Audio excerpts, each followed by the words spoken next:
Community Board 1 is now called to order. Can I have a roll call, please?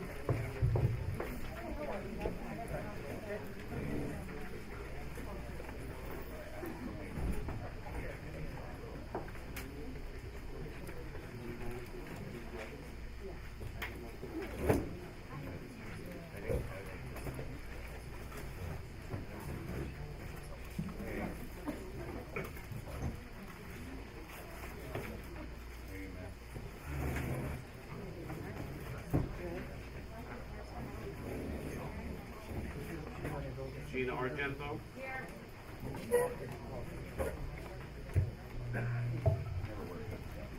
Gina Argento. Malcolm Bakarowski. Yes. Lisa Bamonte. Here. Louis Baraselli. Gina Barrows. Here. Eric Rositis. Tom Burrows. Here. Iris Cabrera. Here. Phil Caponegro. Here. Frank Carbone. Stephen Chesler. Here. Michael Churchella. Teresa Cinciata. Joshua Cohn, Arthur Divinowski, T. Willis Elkins, Julia Amanda Foster, Samuel Fransos, Chairperson Fuller, Emily Gallagher, Vincent Gangone, Solomon Green, Joel Gross, Sonia Iglesias, Moisha Indig, Rosina Kaminsky, Avram Katz, Ryan Coonan, Yoel Landau, Marie Leanza, Yoel Lowe, Trina McKeeva, Kobe Moskovitz, Martin Needleman, Simon Newstein, Rabbi Niederman, Karen Nieves, Mary O'Donoghue, Janice Peterson, Dana Racklin, Michael Gary Schlesinger, Isaac Sofer, Robert Solano, James Stewart, Del Teague, Tommy Torres, Maria Vieta, Stephen Whiteberg, Simon Weiser, Tessa Wilson.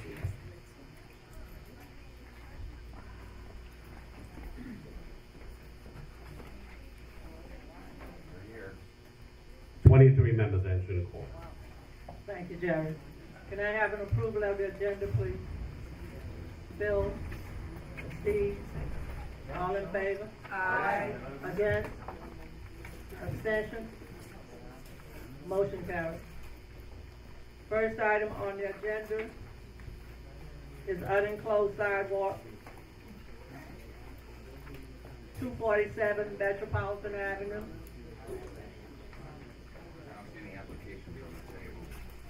247 Metropolitan Avenue. I don't see any applications on the table.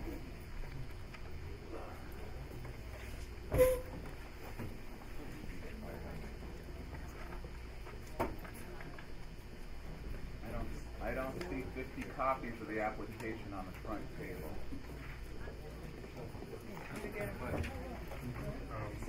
We didn't bring the 50 copies. Supposed to be one for every member of the board. We thought the application was approved with the licensing. Take the mic off. Chairperson, can you lift the stand on the Hello? mic? Testing. Can you lift the stand? We had thought that the application was approved with the licensing committee when the liquor license was applied for. A liquor license is a liquor license, a sidewalk cafe is a sidewalk cafe. There's two different things, they have two different instruction sets. Not hard to read the front of the application. Okay. Go ahead with the presentation. I'm sorry. Go ahead with the presentation. Well, we're looking to apply for a sidewalk cafe in front of Clinton Hall at 247 Metropolitan Avenue. That's it. Yeah. That's it. Chester. This, here, previously applied for a license to have a rooftop bar? Correct. Are there any other questions? We have a speech from the neighbors. You okay with this? I'm sorry. The neighbors, have they signed? We put the letters out on the window. We haven't had any objections. Did you have a signature? No, we don't. Are there any other questions? Are there any other questions? Thank you. Thank you. Thank you. Next item on the agenda is 225 Bogart Street. Sam Estimate.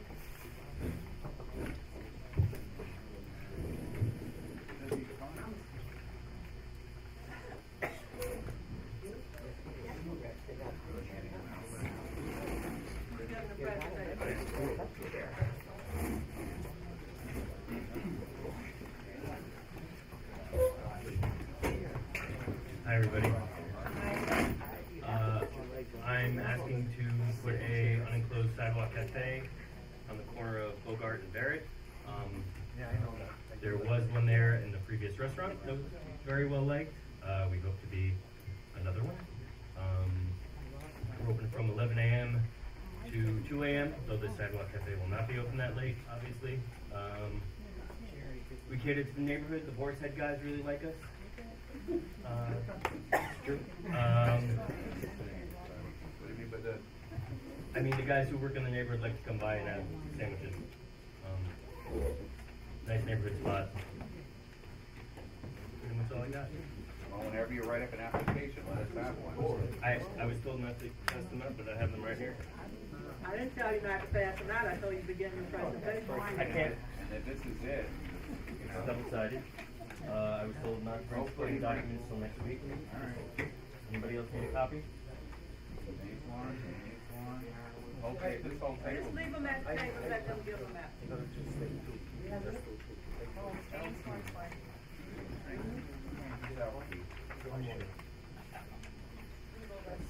Elkie integrated structure. Are there any questions on this presentation? Oh no, they'll get it, don't worry. Are there any questions on this presentation? No questions? Thank you. Thank you very much. The next item on the agenda is New York City Department of City Planning.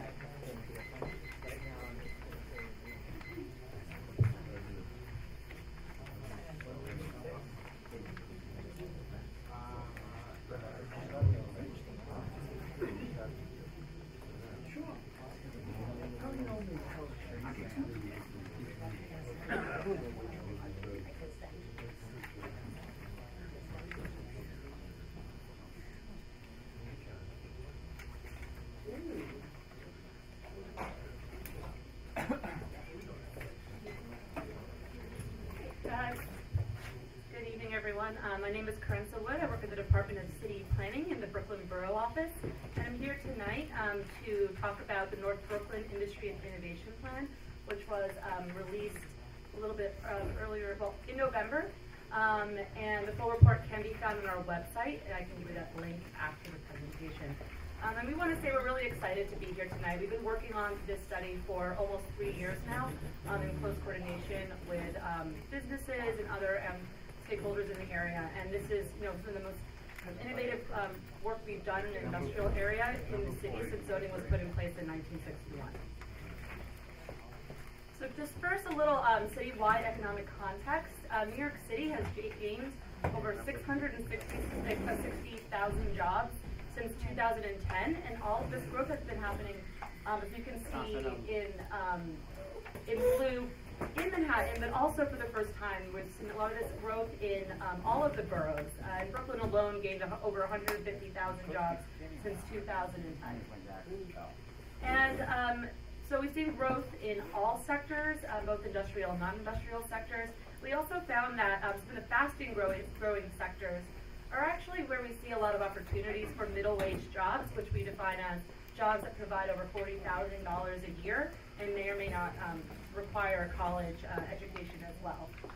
Specifically construction, professional services, and hospitality. At the same time, this growth is happening in all 5 boroughs and in areas that were historically jobs hubs in our manufacturing areas, North Brooklyn included. And this map here shows the density of actually non-industrial jobs in those jobs hubs. At the same time, these jobs are locating in these areas. Zoning in those areas haven't been updated since 1961. And M districts were created then, and they were created to really produce developments that were in suburban industrial style parks. So very horizontal with lots of parking, anticipating that most people would be driving to those sites. And of course now, especially in areas close to transit, these high parking requirements and actually low available floor area is hindering the opportunities for more job density in areas close to transit. So that was in part the impetus for a lot of city initiatives, including the Mayor's Industrial Action Plan, which was announced in November 2015 and actually spurred the creation of the North Brooklyn Plan, as well as Evergreen's plan for the North Brooklyn IBZ. And we coordinated with these policies as well to produce the North Brooklyn Plan, and the goals of which are to retain a large portion of the North Brooklyn study area for industrial uses, as well as identifying opportunities to create more job space in areas close to transit. And we developed a recommendation through extensive public outreach. We held 3 public meetings, as well as interviewed over 50 different businesses in different sectors in the area. So as you all well know, this is the North Brooklyn Industrial Business Zone. The study area encompasses the entire industrial business zone, as well as some surrounding areas that are zoned for manufacturing districts, but are not in the IBZ. And it's a really unique position in the city. It is the geographic center of the city, with access to major truck routes, as well as alternate freight such as the Bushwick Rail Line, as well as Newtown Creek. And North Brooklyn today contains over 19,500 jobs, and about 3/4 of these are in industrial sectors, predominantly construction, warehousing, and manufacturing. But there's also a bit of non-industrial jobs in both the office-based sectors and retail and entertainment. And so since 2010, we've actually seen job growth in this area for the first time. You can see, so 2010 is where the dip was, and then 2016 is the next bar to the right. And that's been about 9% in industrial job growth and 42% in non-industrial job growth. So we did a very intensive look at the existing conditions and existing uses in this area to inform our land use recommendations. And you can see here that the purple represents industrial uses, and those are concentrated along Newtown Creek, a little bit farther from the residential neighborhood, a little farther from transit. And as you get closer to the residential portions of Greenwood and East Williamsburg and Bushwick, you see more of a mix of uses, including office, retail, entertainment, and some community facilities. And so when we did our outreach, we heard from businesses that zoning is quite an impediment to either creating new projects in office space, as well as expanding industrial and non-industrial jobs today. One reason is because we have a low available floor area ratio, which means the loft buildings that really characterize some of the areas cannot be built under current zoning. As well, there's a very high parking requirement. There's 1 space per 300 square feet required for office space, for instance, and then 1 per 1,000 square feet for industrial uses. And we also heard from businesses that as much as zoning is an impediment to expanding in place and growing, infrastructure and transportation issues are also a challenge, given that these streets are all narrow. There are few north-south truck route connections, and given the fact that a lot of these buildings were built before there were loading requirements, there's a lot of loading activity that happens on the street, which means there's additional congestion, and it's harder to circulate the area. So in the report, there's the land use framework, as well as some recommendations for transportation and workforce development programs and changes. So the land use framework breaks out 3 major sub-areas. The first is the core industrial area, which is about 2/3 of the study area, and it contains, as I mentioned, most of the industrial jobs, as well as located a little bit farther from transit along Newtown Creek. Then there's the growth district, which is located close to the Morgan Avenue and Jefferson Street L stations. And then there's a transition area that's located between the two, which is predominantly industrial in character, but there has been an increase in non-industrial activity in recent years. So the core industrial area contains a whole host of industrial uses, from critical city infrastructure facilities such as the Newtown Creek wastewater treatment plant, as well as distribution facilities and open storage. And so for this area, we're proposing to allow at least 2 FAR for uses in the area.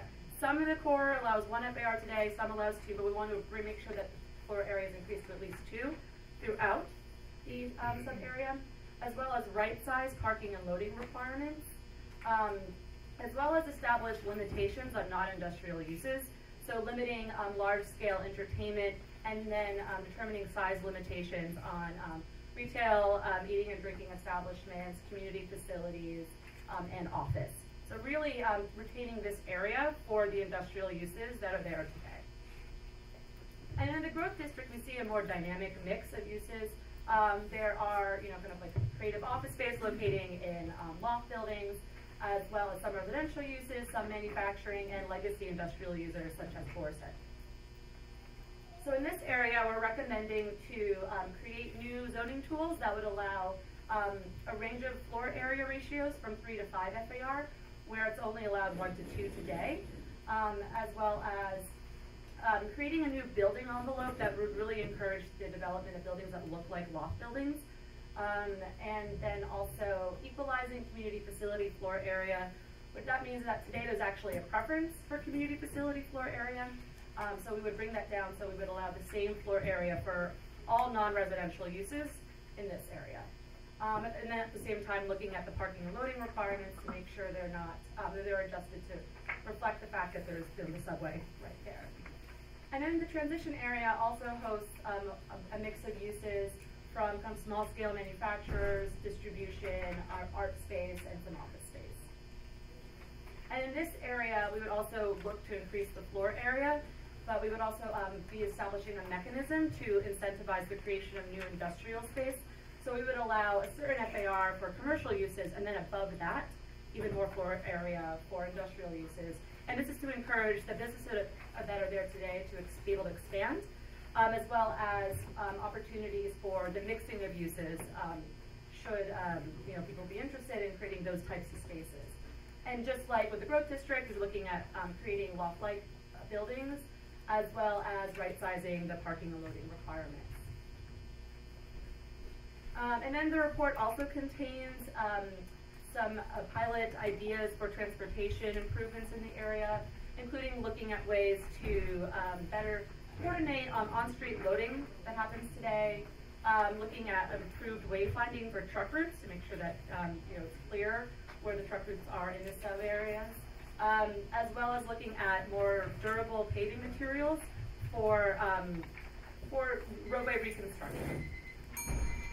And then finally, as next steps, we are launching into developing a zoning proposal for the North Brooklyn study area, and so we'll be launching in coordination with local stakeholders and the community board a public meeting in the winter of 2019, looking to refine our zoning proposal in the spring, and then targeting certification for the proposal to go into Euler towards the end of the year. Thank you. Are there any questions, Tom?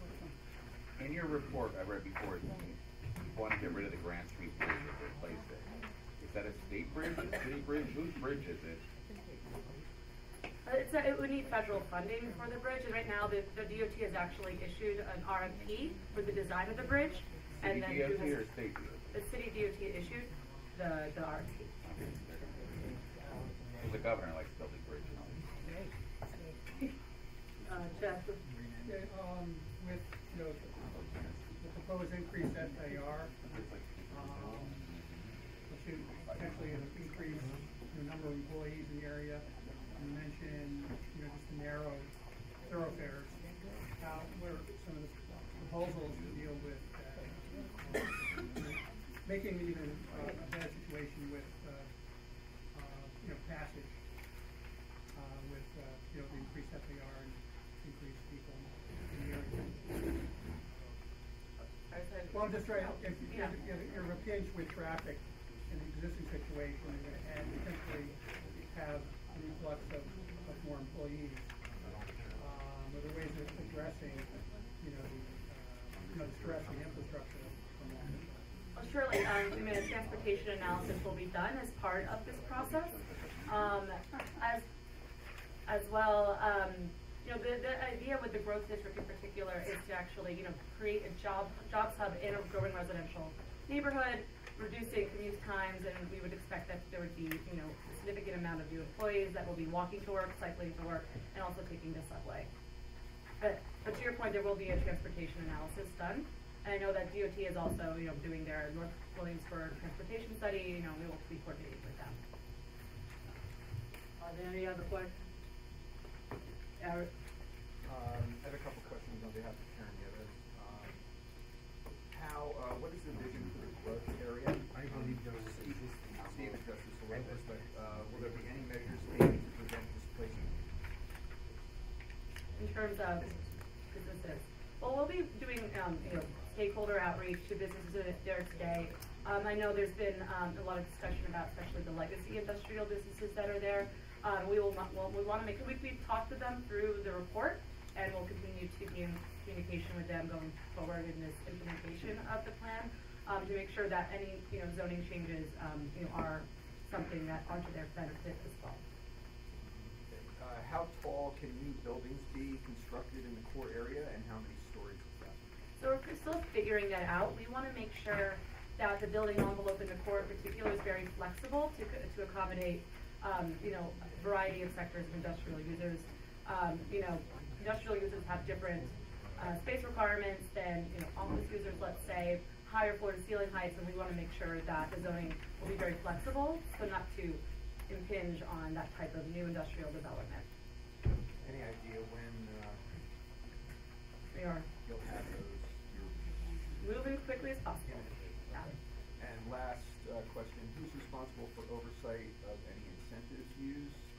Incentivized uses in the transition area?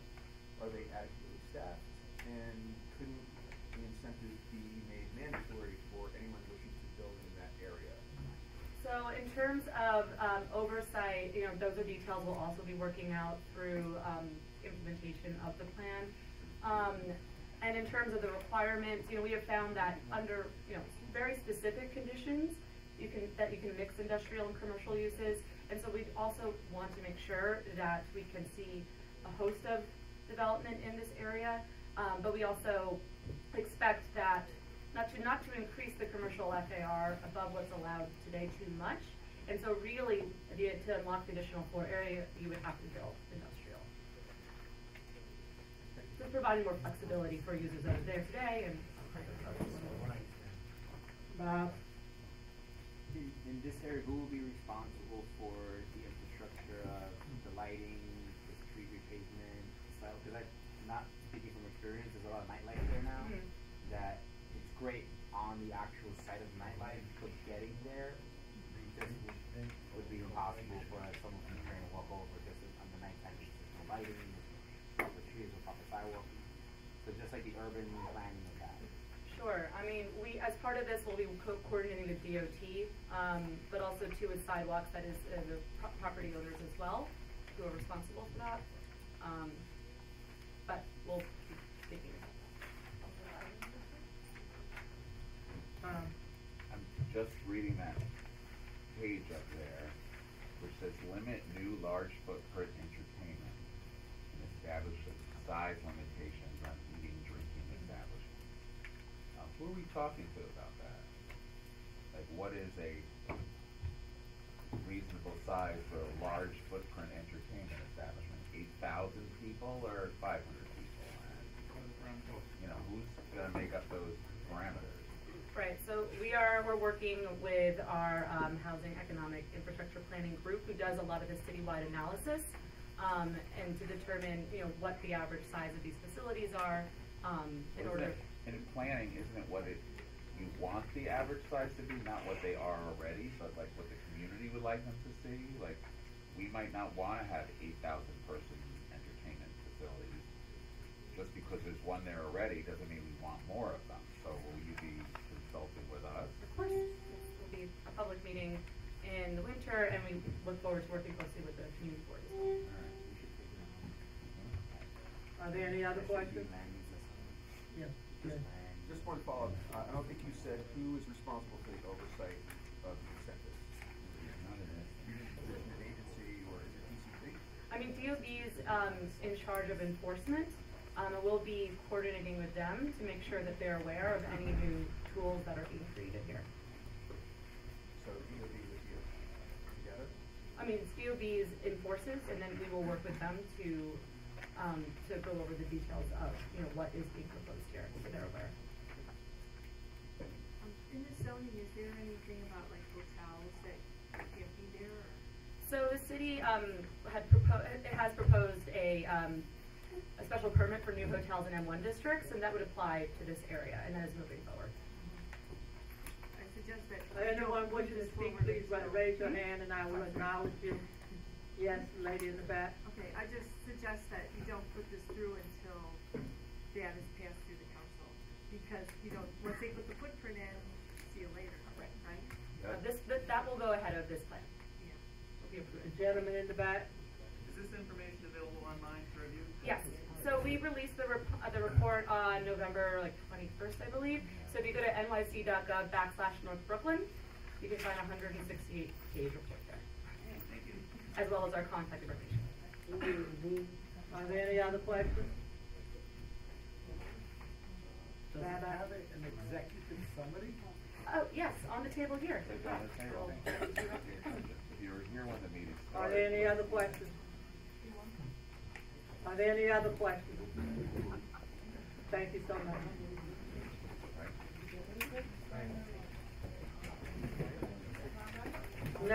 Next item on the agenda is update on the current plan for the former Greenpoint Hospital, Frank Lane. Thank you very much, Dallas, and everybody.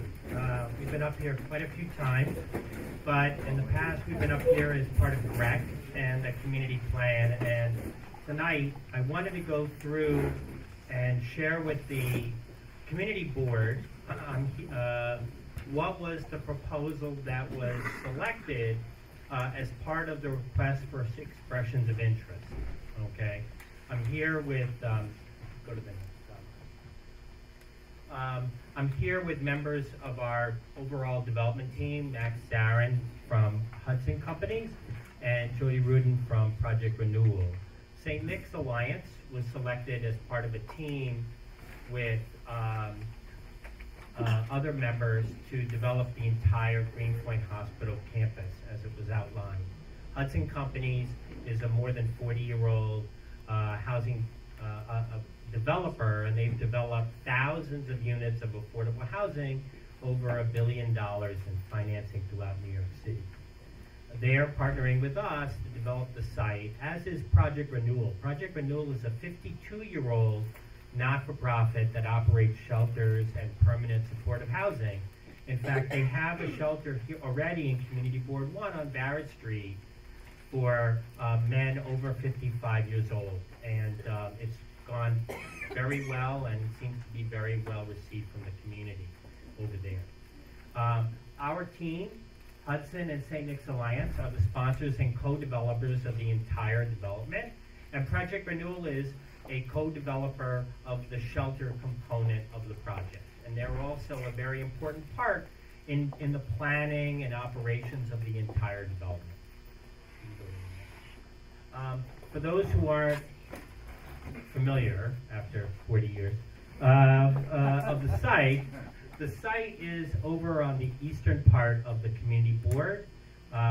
The highlighted area is the city-owned component of the former hospital, which was part of the request for expressions of interest. St. Nick's Alliance owns and has been developer, along with Neighbor Women of Williamsburg and Greenpoint, 4 of the buildings on the north side that are along Jackson Street, and our headquarters, which is at the corner of Kingsland and Maspeth. The rest of the site includes the former hospital, which is in the center, which is currently a 200-bed men's shelter operated by the Department of Homeless Services. The rest of the site is a former nurse's residence on the lower right of the image here. It's a vacant building, and there's a large parking lot in between our office in the former outpatient building and that nurse's residence.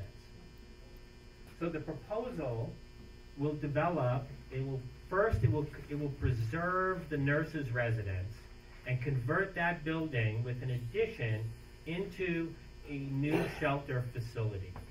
The idea is to make a more efficient and 21st century facility for the 200-bed men's shelter. In the parking lot, we're going to construct a new building. It will be 268 rental housing units. It will be for low-income households ranging from, could be from 30 or 40% area median income to 80%. There will also be 12,000 square foot community facility there. Part of it will be a health clinic operated by NYU Lutheran Family Health Center. And that will be able to serve both the shelter clients in the evening, but it will be open for the community to come for health services up in addition. The other main part of our proposal, which we're excited about, is really to preserve most of that main hospital building. When you're on Maspeth Avenue and you look across the parking lot, you see that building. And so we're going to be preserving and renovating that to use that as 109 units of elderly housing, low-income rental housing for the elderly. And then behind that building is the old power plant that has a smokestack, and most of it is a giant coal bin. And we're going to demolish that, as well as some smaller one-story components behind the hospital, and one wing of the hospital that's extraneous, and we're going to be building a new 137-unit multifamily rental behind there. All of the units are going to be low-income units. None of them are going to be market. Yay. We're going to be opening up the campus, and Skillman Avenue, right now you have to go through. There's a security booth, there's fences. That's going to be a pedestrian access to go through with very limited vehicular access, maybe for the ambulance to go to drop the seniors off and such. But we're going to have open space and other components. So let me go to the plan. So the plan will have a plaza in between what's now the nurses' residence, which will be the new shelter, and a new multifamily building in between. You can see, so it'll be sandwiched. And part of the design is to hold the corners of the complex into preserving those old buildings and retaining the character of this campus and of the community. In the middle, you can see is the main hospital building. It's got a big number 3 on it, building 3. And then behind is the taller tower, okay? So I have a few images of what this might look like. Oh, well, this is the, yeah, that was just a total of units and stuff like that. So then this is the ground floor. So you can see that there's very nice color renderings, color schemes. So we have a red for the shelter, and the opposite is that health clinic. So that becomes a nice spanning so that the elderly residents of the senior housing can just go across the pedestrian way to go if they have to see their doctor, and other people in the community can come there, and it's right there. We're looking to actually have a little component of commercial, and maybe having a cafe right in that building on the corner, and then either a community facility that we've talked with Evergreen about opening an office there to do small business assistance, or maybe it's another smaller commercial. We also are looking, and we are reaching out, we're starting the conversation to look at how we can help. We've heard that the senior center over at the NYCHA complex is very cramped compared to the uses. And we would be interested to see if we could have a senior center that could be entered from Jackson Street, and that would be essentially the NYCHA Senior Center, but then the seniors that are in that building right there could also have an entrance, and it would be available and would be, around for the community.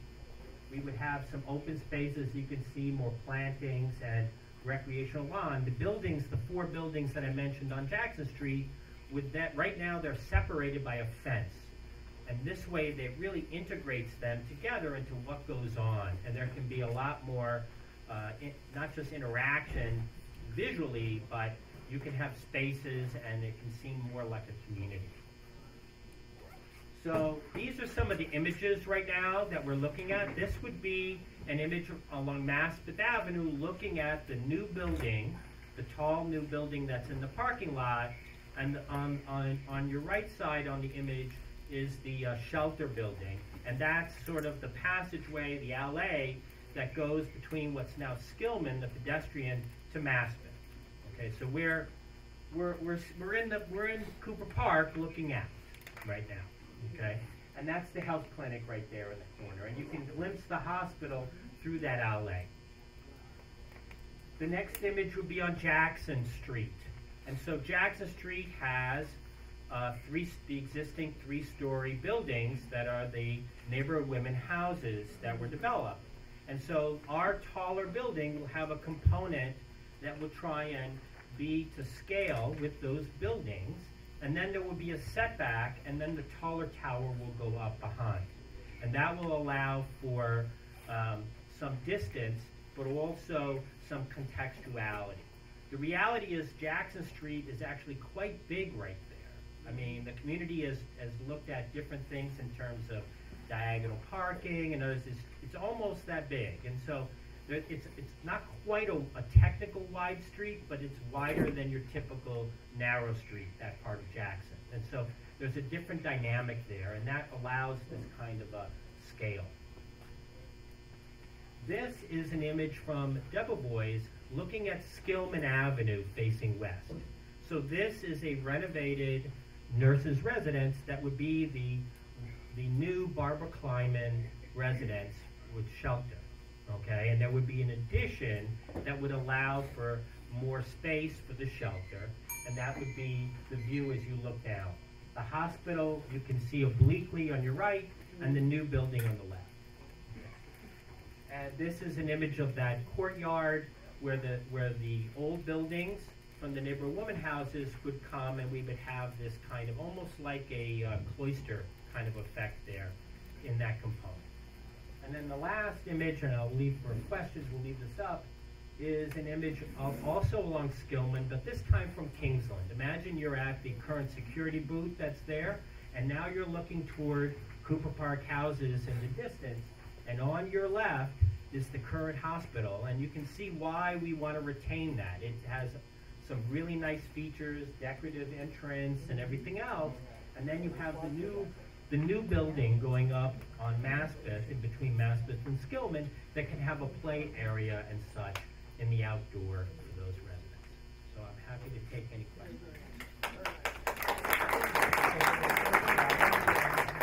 Is there any questions? Julie? The tall building that you were showing us, the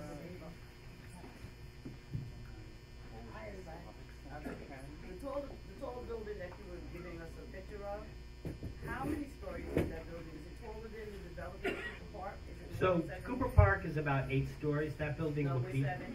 well, it's actually technically 8 because you Okay, don't so count the count ground lobby. floor. So how many is that one? That would be 12 stories. So they're gonna block us? Well, I don't think you're gonna, I don't know what block Can you means. show us that Sure, we building? can go back. Right there. So that building will go up to Yeah, 12 they're a stories. lot taller than our buildings. Right, so that building would be 12 stories, 4 more stories, if you will, than the Cooper Park houses is, which is set, just so people understand, that's set back at least 20 feet from the sidewalk, Cooper Park houses, and this building and Jackson Street is extra wide, and this tower would be set back even further because of that setback. So, yeah. Is that where the tower was? That would be about where the smokestack is right now, Smokestack is. yes. Okay, I got it. Yeah. Skillman Avenue, is that a through street now? No, it's right now, it's being demapped. I mean, in the plan though. In the plan, it'll be pedestrianized. We don't really want to have cars going through and such. We want to make it, you know, purpose vehicular, not a through street.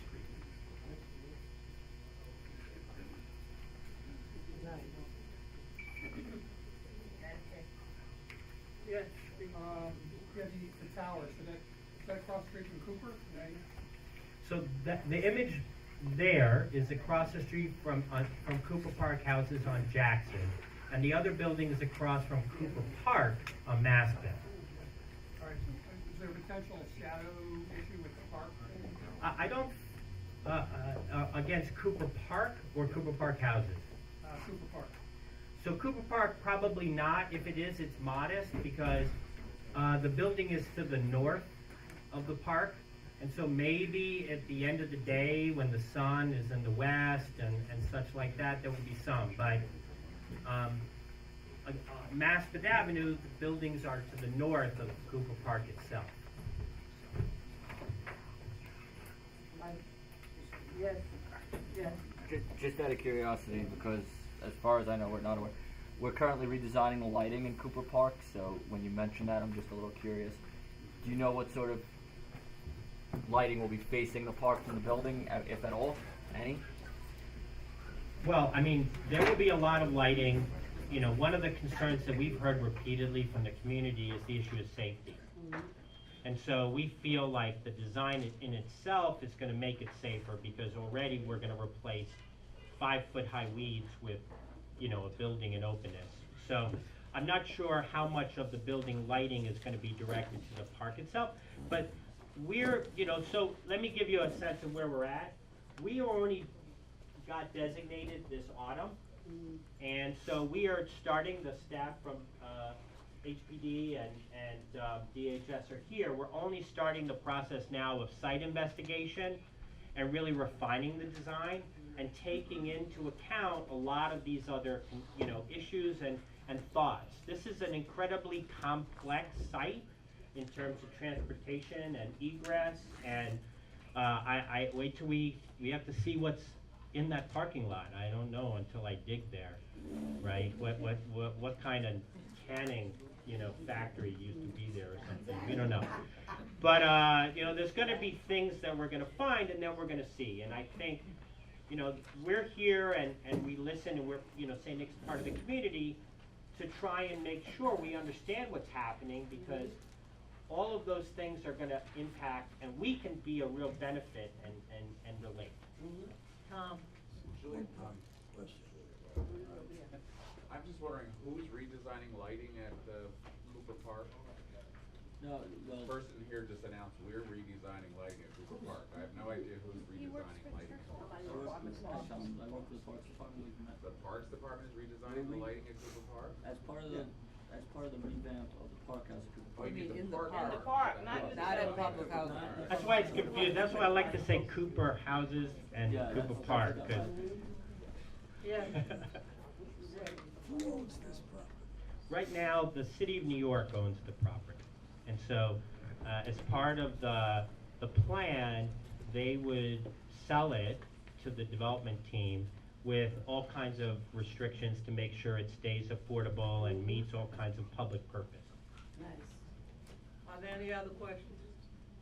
Way in the back. Somebody in the back? Yes, two questions. Who is in the shelter now, and who will be in the shelter, when it's redesigned? Like, for instance, will it be working men and working women? And second question is, who will be, how would that, the parking spaces be adjusted for, the community existing now and the new community that will be coming forward within this space? Okay, well, I have a colleague here from the city to answer maybe a couple of. Yeah, sure. I can answer the first part. Hi, good evening, everyone. My name is Matt Gordon. I'm with the Department of Homeless Services. Hi, thanks for having us tonight. We're really excited about this project. Obviously, we really think that the new site is gonna be a huge step up from what's there now.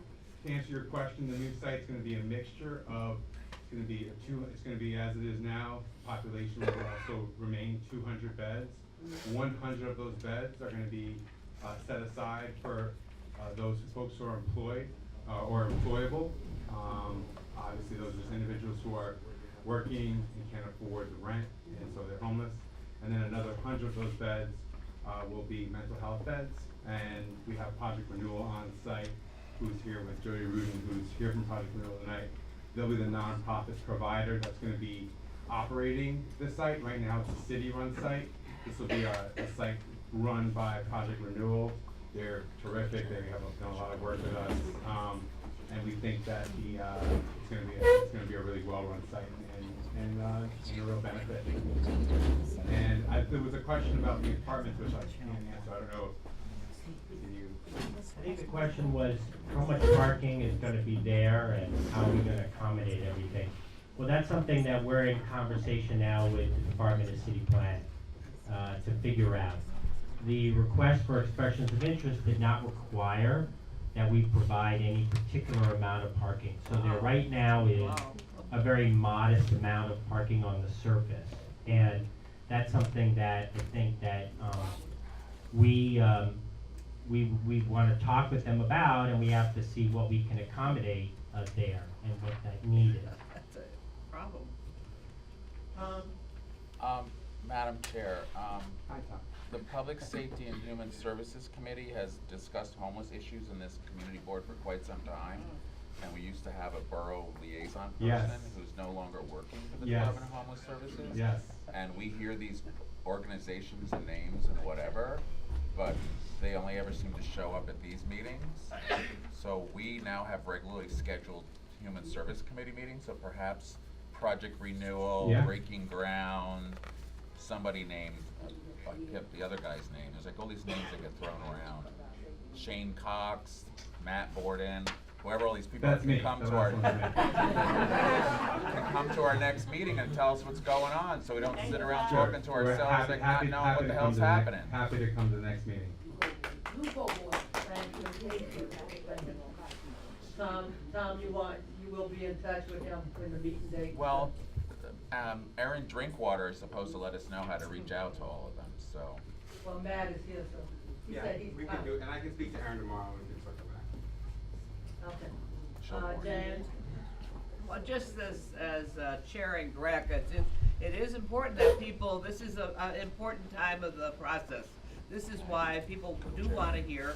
There's still openings to be able to move things around, do some things, and we wanted to be here because we want people's input from the community. And I think there's a lot of things to think about. Senior housing, senior centers, there's a lot of planning that people here in this room might have some thoughts about, and this is kind of an integrated, I mean, this is a very exciting vision of integrating a lot of services, which doesn't usually happen. So I just want to state that this is an opportunity for many people that are around this room that work on these things to either come and meet again on specific areas. That's it. Thanks, Jan. Now then, For parking, we shouldn't think horizontal. We can build a building, have vertical parking. That's right. Like most hospitals have. We are concerned. Okay. Something to think about.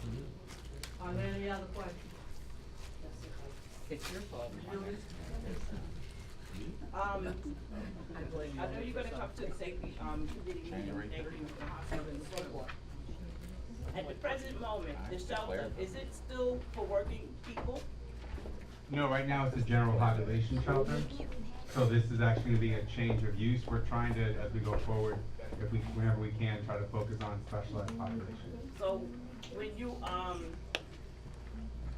change the shelter, The population, dynamics, yeah. Yeah, population, is this gonna be a private corporation? Nope, so City? Project Renewal, Project Thank you.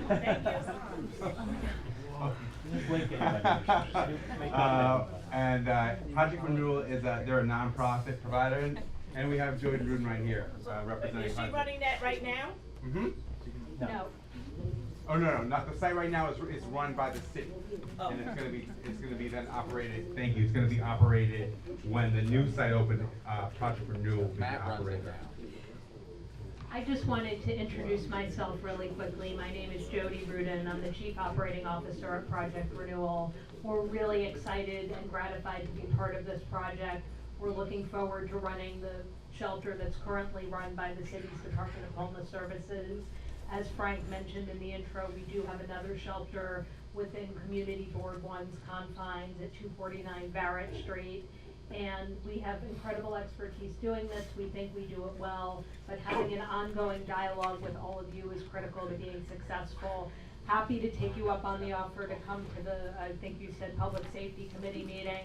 And I will also leave my cards here, really looking forward to building on our relationship and keeping the lines of communication open. Yeah, please do, because you need to meet with the resident association of Cooper Park in regards to safety for the tenants that live there and that have lived there for over 60 years, and all the changeover.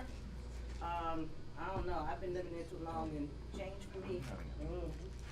Okay. Are there any other questions? Are there any other questions? Thank you.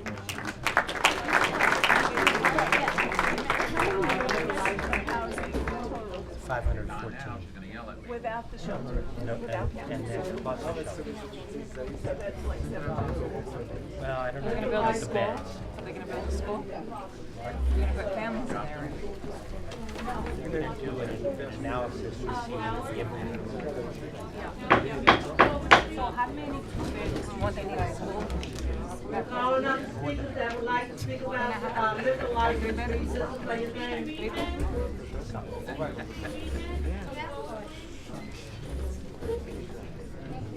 Schools are all What they call If they're gonna put families, they need a school. Aren't the schools overcrowded? No, really, they've been closing the schools because we don't have no children around here. They closed the local government. They've been closing things because they said they don't remember. Order. Around here, they closed the web documented. Bullseye TK, 319. which is part of Bury the Hatchet. And we were before the board a couple of weeks ago, they had asked me for a beer and wine license for a facility. You had asked us to reach out to the Milton Street Association, and I tried, I have 14 occasions I had reached out to Richard at the Milton. Can you hear me now? Okay. I called the Milton Street Association 14 times and was unable to reach Richard at that association. However, Richard did reach out to Resonator, who is the alcohol company that we hired to get us her liquor license, and said he had no objection to it. The board had asked that I receive a letter from him, but I've been unable to get in touch with him, so I've not been able to get that letter that they've requested. We're hoping that you'll vote to approve our beer and wine license. Your business again, It's a Bullseye TK, it's indoor Astro. where's the location? It's at 25 Noble Street. Thank Who's Richard? He's asking who Richard is. you. No question. Okay, no questions, great. Next speaker.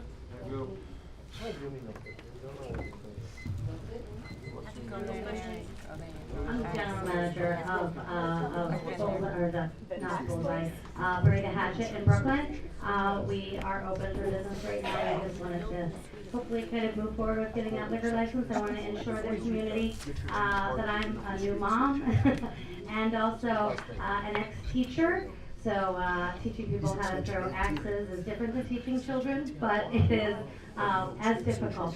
I want to ensure everybody that obviously I want to improve community. We do a lot of team building type of things at Bury the Hatchet for corporate events and things like that. So everybody is welcome to come and visit us, and having a liquor license, so it's only beer and wine.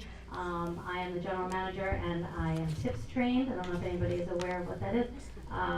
So I am, very aware of how important it is that safety kind of continues in my establishment as well as the community. So just wanted to make sure everybody understands that. All right, thank you.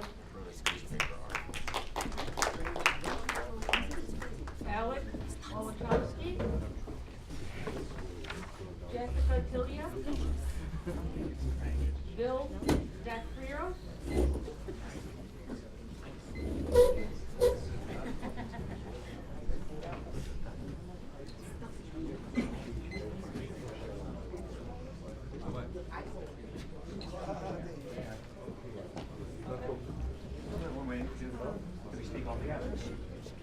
You've got one spokesperson.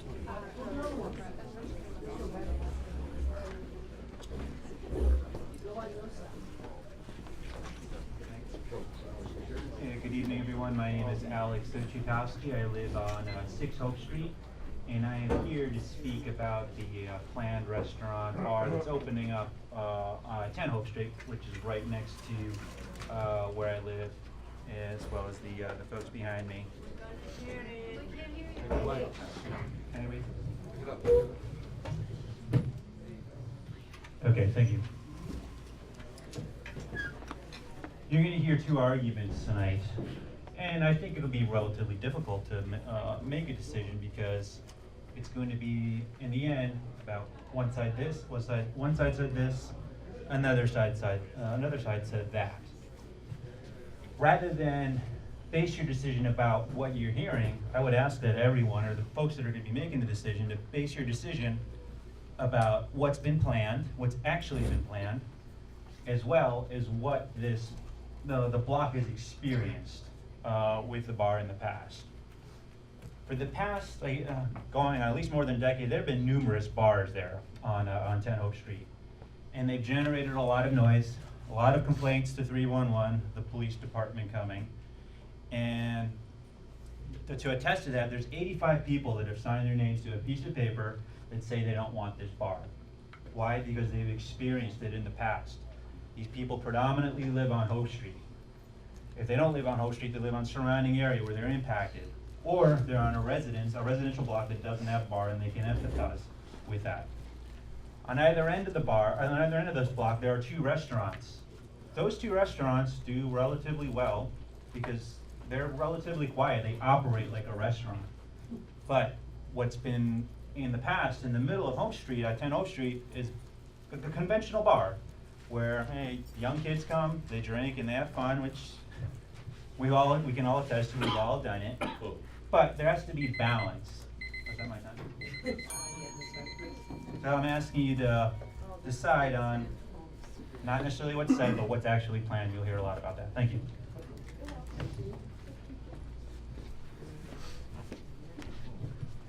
Hello, good evening. Can everybody hear me okay? Hi, my name is Jessica Tillier. I'm a fellow resident on Hope Street. This is actually my 4th time speaking with the community board on this subject. 2nd time here, and twice with the SLA. So Hope Street, the bar, 10 Hope Street, is in the midst of a dense, quiet residential block. So years ago, our block was quite different, but it's changed. It's now families, it's quite residential. It's really a lovely place. There's actually not a lot of street lights. It has a real homey feel. And that's what we've come to love. Within 2 days, as Alex said, we were able to get 85 residents to sign this petition. So Alex lives down the street. He has a child. I have a child. We're hoping for another one. And I can't imagine at this point raising my child next to what is going to be a loud music venue that is part of a large group called the Lure Group. The liquor license breaks the 500-foot ruling. So I'm here with some paper that I'm happy to pass out. But if I turn it the right way, you'll see, thank you, Alex. You'll see that there's actually several bars, including one right behind the space called Maracuya, which is a wonderful, quiet, local neighborhood bar that's been really respectful, and Extra Fancy, which is a very similar bar to what's going to go into 10 Hope Street. Not quite as quiet, not quite as lovely for us that live in the neighborhood. The music venue and late night bar at 10 Hope Street, we really believe it's going to disrupt our quality of life. It's going to increase noise pollution and risk female safety. It's a quiet street, as I said. When you send people home, they don't necessarily go home, they stick to our street. And there's also a clear conflict of interest. So Bill Zafrios, the owner, and James Stewart on the community board are both members and founders of the Lure Group. This was not expressed to us at any point. James presented himself as a friend of Bill. We later found that out not to be true. And that is something that's upsetting to us. Thank you.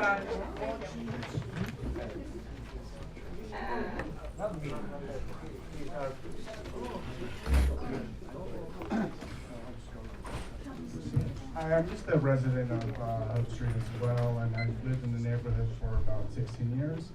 And I'm just here to voice my opinion on the opposition of the opening of this bar on 10 Hope Street. I've lived on this block for about 10 years, and I've also experienced the previous tenants. And oftentimes there was vomit, urination in the side of the building. Walking my dog past 10 o'clock, I've often accosted by inebriated patrons wanting to pet my dog, which I find really annoying. And also, one of the things I like about Hope Street is that it is a community. I mean, sure, there's bars nearby, and that's great. I mean, I love going to bars too, but it's a quiet street, it's a community, and having a large venue space and a place where it attracts a lot of tenants or customers that would, you know, be having fun, drinking loud, is not something we want in our neighborhood. I understand you very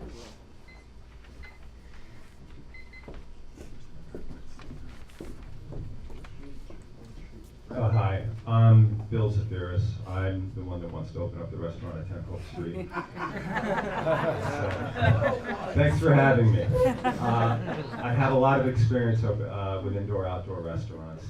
I plan on opening a Mediterranean-style garden. There's a beautiful 2,500 square foot garden out there that holds about 90 people. I have 90 seats. I'm going to put a pergola out there with a polycarbonate roof, which is the same roofing or the same type of noise reduction that's used on highways. It's not going to cancel the noise, but it's going to do a lot to abate the noise. I have a lot of experience running bars like this and restaurants like this in communities, in neighborhoods, and I just wanted to read this statement. I provided an example of the Mediterranean menu. I'm confident that what we're going to do fits the neighborhood. The whole area is going to be a garden. It's going to be absolutely beautiful and stunning, and people are going to want to go to it. Like I've been, that's consistent with all the other establishments I've had. I've reached out to, I've made myself available to the members of the community and understand what they're saying. I posted a notice outside with my phone number asking people to call me. I've modified my plans dramatically based on what you've heard tonight. I made myself available standing outside for 3 different nights to speak with residents. I've met with St. Nick's Alliance, and I've committed to hiring locally and for people to help build and maintain the garden and to hire locally for full-time jobs. And as I said, I'm going to do everything I can to abate the noise. I've also reduced my hours to close the outdoor at 11 o'clock. It needs to get open to 11 to have a restaurant pass through there, and at midnight on a Saturday. So I'm doing everything I can to answer the concerns of the community, and at the same time, I do believe that what we have done and what I've done in the past will be beautiful, and I thank you for your time, and I thank you for listening.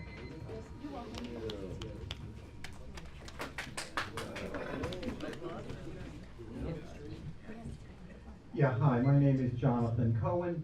I own the building at 10 Hope with my wife. We acquired the property in 2002. At the time we acquired, my wife grew up in Williamsburg, went to elementary school a few blocks away from this location, ran a restaurant for 10 years in Williamsburg. When we bought the property, it was a rundown, ugly body shop surrounded by an industrial warehouse on one side and a vacant parking lot on the other side.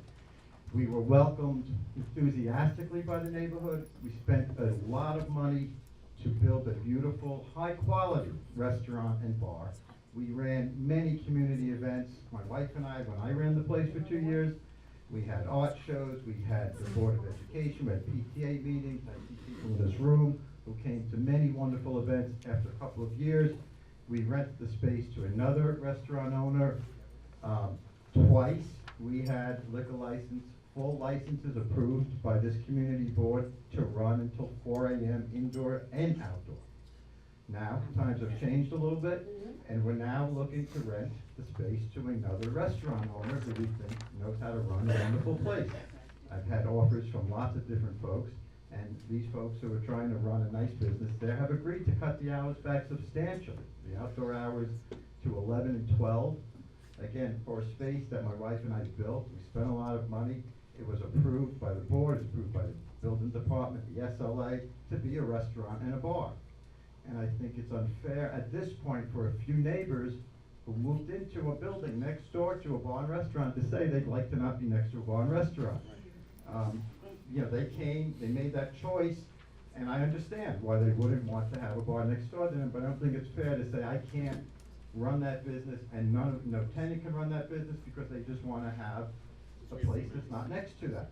they made that choice, I understand it, but I respectfully ask, again, for the right to continue to operate a respectful, quality restaurant in this space with a reasonable reduction in hours. Thank you very much. I appreciate all your time.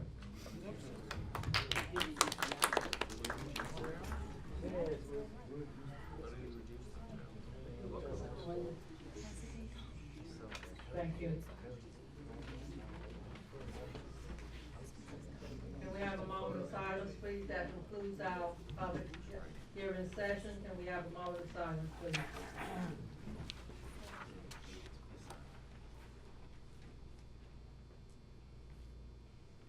Thank you. Can I have the roll call, please?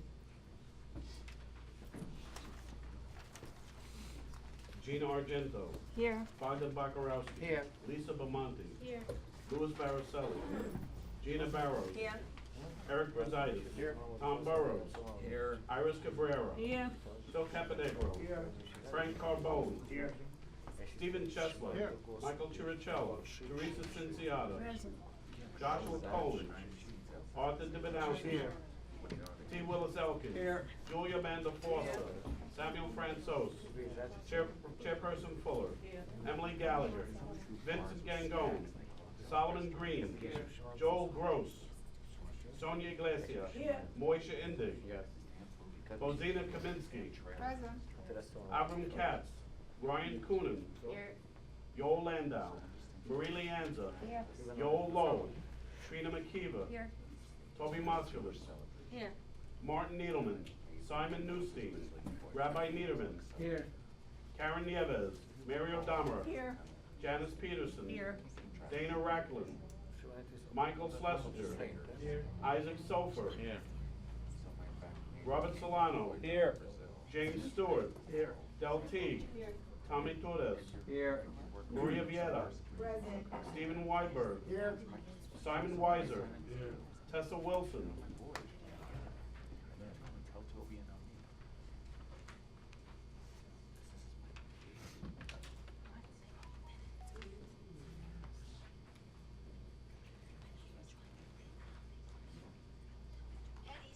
Thirty-six members answering the call. Woo! Thank you, Jerry. Can I have an approval of the agenda, please? Yes. Sofa. And Big. All in favor? Aye. Against? Approve. Abstentions? Motion carried. Approval of the minutes. Rosina? Rabbi Niederman? All in favor? Aye. Against? Abstentions? Motion carried. Any reports? Land use?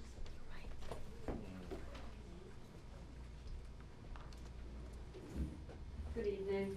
So, as you read in the report in the minutes, this was our third application for a zoning amendment to add an industrial business incentive area. And again, as you all know, they asked for the whole block so that if some of the adjacent buildings decide that they would like to ask for the related special permit, it will be a little bit easier because the whole block would have the zoning amendment. This is basically the same application as the prior two that we had before, except that this particular building is considerably smaller than the other two developments. The committee voted unanimously to approve the zoning amendment and the special permit with the same conditions that we've had before. Related retail will not be counted as industrial space and cannot be located in the area earmarked for industrial, and the industrial and manufacturing space will be rented at least 20% below market rate for industrial and manufacturing spaces. And as I mentioned in the report, we continue to urge the city to respond to the board's prior requests to open up the zoning amendment to, so that it would be more available for an M1 district owners to apply for a permit. Now the third application was for parking reduction and modification of the loading space. Now, the difference between what we did here and the prior two applications was we approved reducing the spaces from 139 to 0.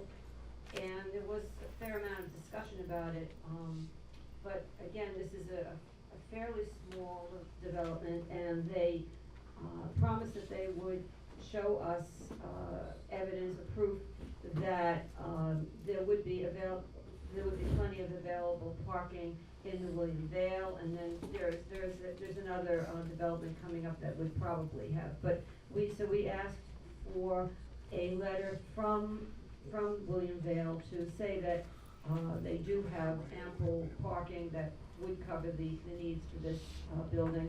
And as I hope you've all seen, but they did provide us with that documentation and with such a letter.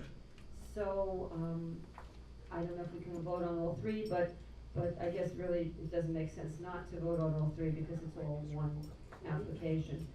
And so the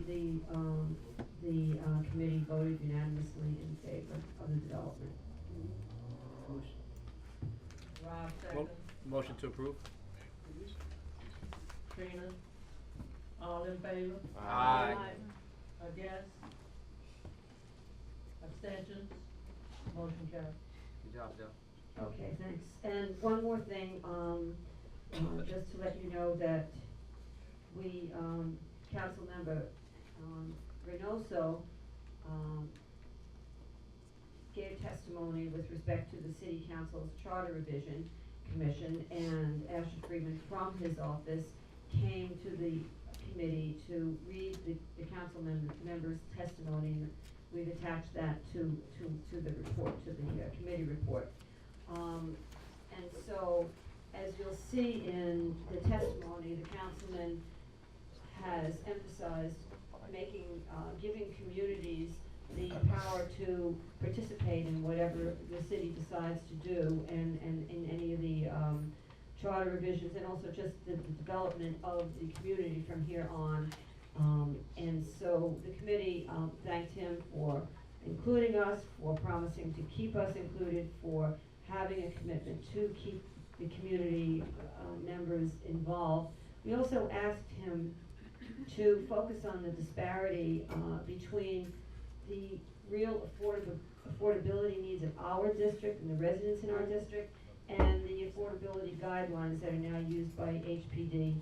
So, you know, we understand that it's tough to buck that system, but we pled with him to please, you know, support us in this effort, because it's pretty clear that these affordability guidelines are not, you know, in line with the reality of our neighborhood, our district. And so that's that. Thank you. Yeah. We're all having happy holidays. Thank you, Bill. Public safety, Tom.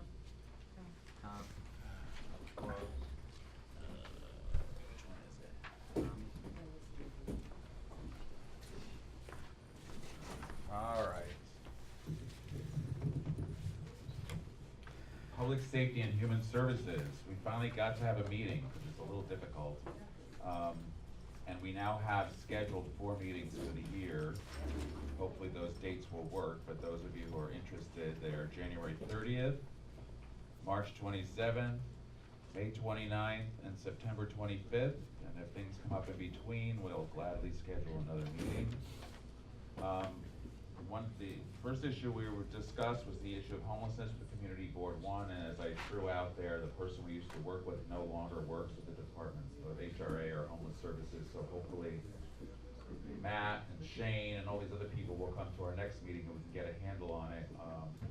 There's been issues at Sternberg Park with an encampment. We've been doing the chasing encampments under the BQE, the police department, sanitation, HRA, all of those various agencies have been working together to address all those issues as they come up, so that's pretty much under control. We had police officers from the 9094 and PSA 3 there with us, so we're all working together to try and keep things under control in that way. The issue of, you all are aware of all the shootings that are happening have happened. So there's been discussions of trying to get funding for a cure violence program in CB1. We haven't had enough shootings to qualify for the program, so. So the council and the mayor's office came up with some money, and they're working with Lasouris to start a small program at Bushwick houses, to focus on Bushwick and Boricua, to try and intercept and try and prevent any further violence. So we're working with the PSA 3 and with all those programs to try and address this issue and try and get some programs for young people in the community to give them something to do other than get angry at each other and end up shooting each other. Woodhull Hospital, even though it's not in our board area, we sort of claim it as ours because it's just across the street. They recently let us know they had gotten $8 million for some construction work, and we were like, whoa, what's that for? So Jan had raised this issue with me, and so what we were told by the hospital is that Woodhull has now moved their comprehensive psychiatric emergency program from the 2nd floor to the 5th floor, doubling their square footage, increasing the number of extended observation beds from 3 to 6, which provides a more safe and therapeutic environment. But by doing that, they were able to enlarge their acute emergency department space, which are going to merge with the adult acute emergency department, increasing the emergency department space from 10,000 square feet to 15,000 square feet. So they're trying to do something over there. The problem is that Woodhull is too small a hospital for the population growth that we're having. So we are concerned that the hospital needs to start talking about some kind of expansion plan to address the population increase. One thing we've talked about is there is the Greenpoint Clinic and the Williamsburg Clinic, and all these mini emergency rooms are popping up all over the place. So is there someone they can look at those clinic sites and make them emergency care facilities, which can then plug into the hospital? And then they also got $8 million. They got money to fix the facade, because you all love all those sidewalk bridges around Woodhull Hospital, and if you go over there, it's a lovely place. But it's falling on people's heads, so they have to fix the facade and the roof. So they're working on it. So, and we got a great member of our committee is on their community advisory board, and she keeps us well informed about what's going on. Communicates, and they communicate back, and they're very happy to have us working with them. So you got hospital issues, let us know. All right? The police department, for all of them, crime is down, except domestic violence is up. Domestic violence is up in part because of the homelessness problem. The shelter system is releasing people into public housing.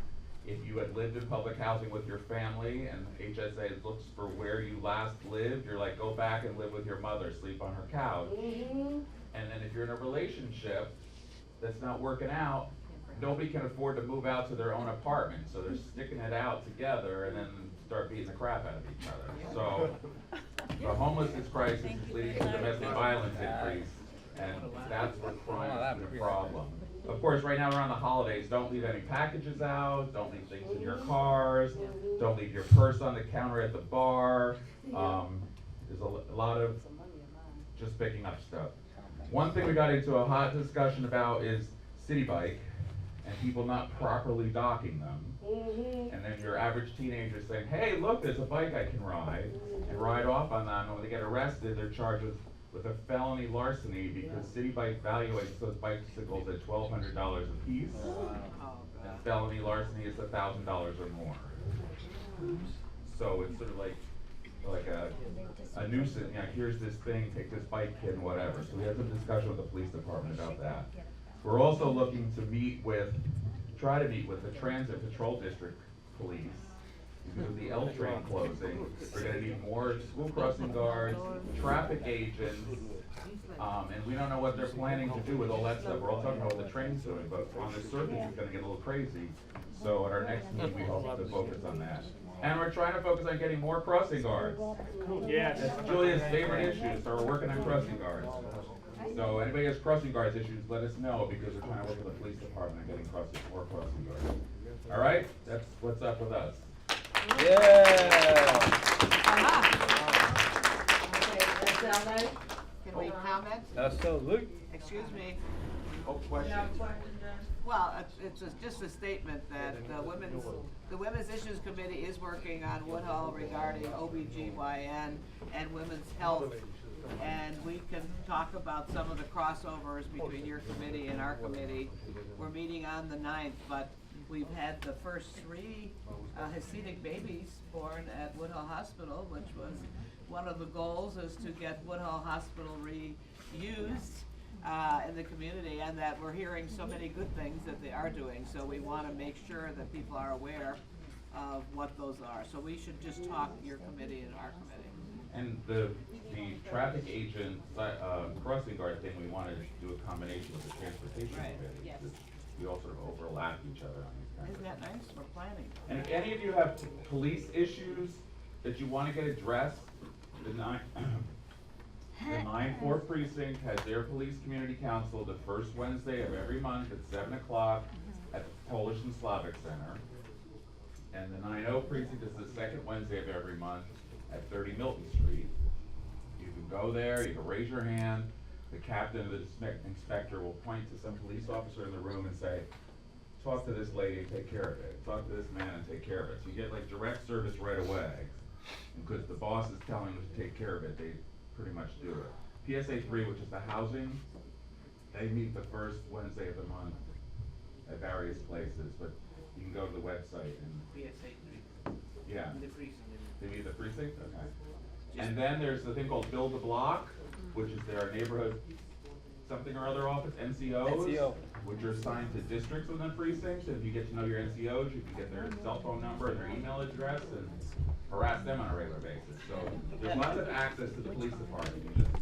But they do not read Facebook posts about crimes.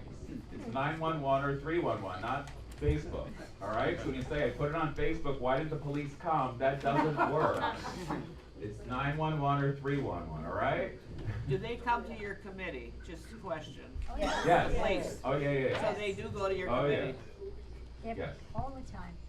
We Yeah, I have just thought they were. Lisa Bamonti is my co. Thank you, Lisa. She's, Yay. she's related to appropriate people, so. She gives them good food, I don't know. No, related. None of that's on your report, Tom. He's out. It'll be a conflict of interest. Oh, they wanted, they should go before. All right.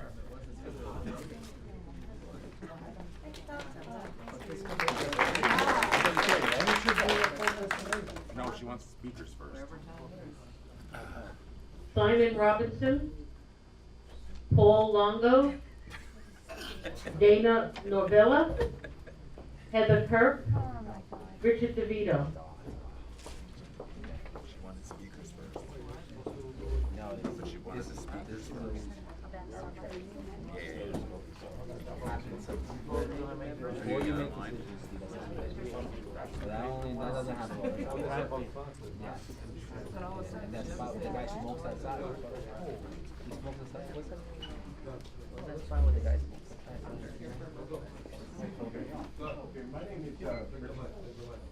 My name is Richard DeVito, and I have a property across the street from the new Elderberry Bar, which is Barry's Hospitality Management. Since they've been open in April, we've had nothing but noise complaints from this bar. We also have 311 complaints. And I have a petition of 104 signatures from the residents that live directly around this bar. They do not want it.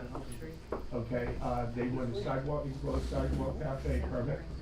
Okay, this is only gonna exacerbate the problem that we already have with this establishment. Okay, now there was a form of business there once before Mrs. Carey's. In the 7 years that they were open for business, we didn't have one complaint. They were completely compliant to the needs of the community.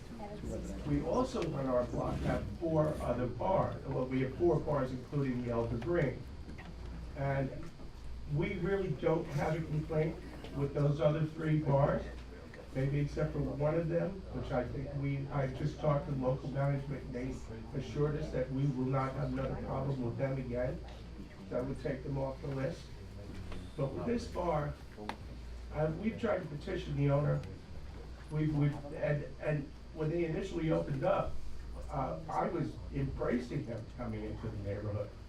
But after a couple weeks of, being open, they didn't perform well, and they didn't do it respectfully.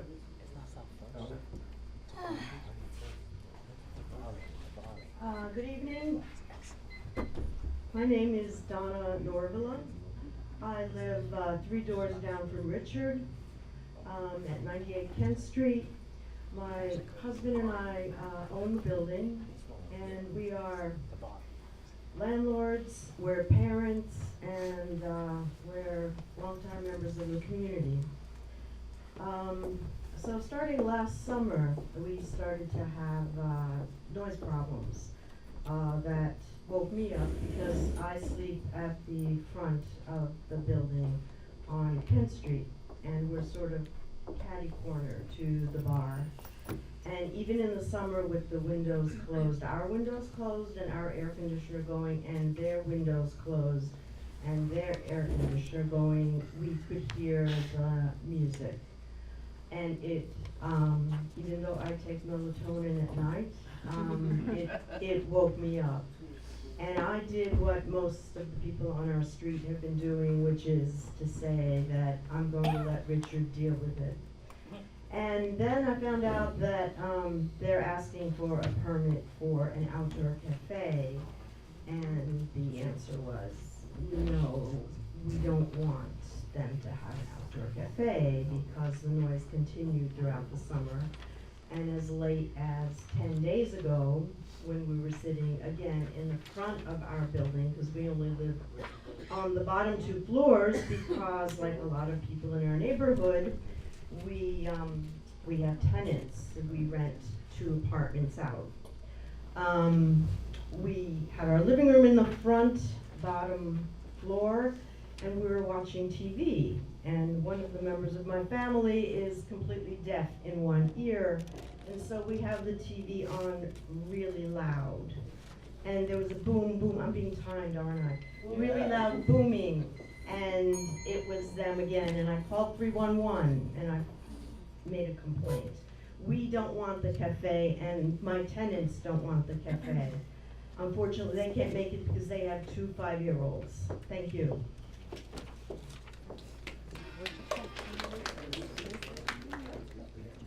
Hi everyone, I'm sorry, I'm just speaking on behalf of one of our members. Sorry? If you didn't sign up to speak, then you cannot speak. She just gave me a spot. Oh. Can't do that. Oh, okay. She has to speak. Let her speak. Yeah, I live right around the corner, Richard. Hi, good evening everyone. Thank you for having us. I'm a representative from Hellbron and Levy here with my client from Elder Green. Just before you guys, it's an unenclosed sidewalk cafe. We met with the subcommittee back on November 27th and had an extensive conversation with them about this and agreed to stipulations that they put in place in regards to hours of operation and how we would move forward with operating the cafe. Everything that we signed and agreed to will be put in place both with the community board, the DCA, and the SLA. In terms of petition signatures, we did a lot of outreach and support. We mailed out notifications per the DCA requirements. They asked that we notify all ground floor residents, landowners, and business owners within 50 feet or on the same street. Since they're on the corner, we sent out about 37 letters of notification and then did some petitions as well and collected 67 signatures in support. Paul's one of his neighbors who initially had noise complaints and concerns about his space also came on the 27th in support, as well as some people that live close by. Thank you. Because those notices were never sent.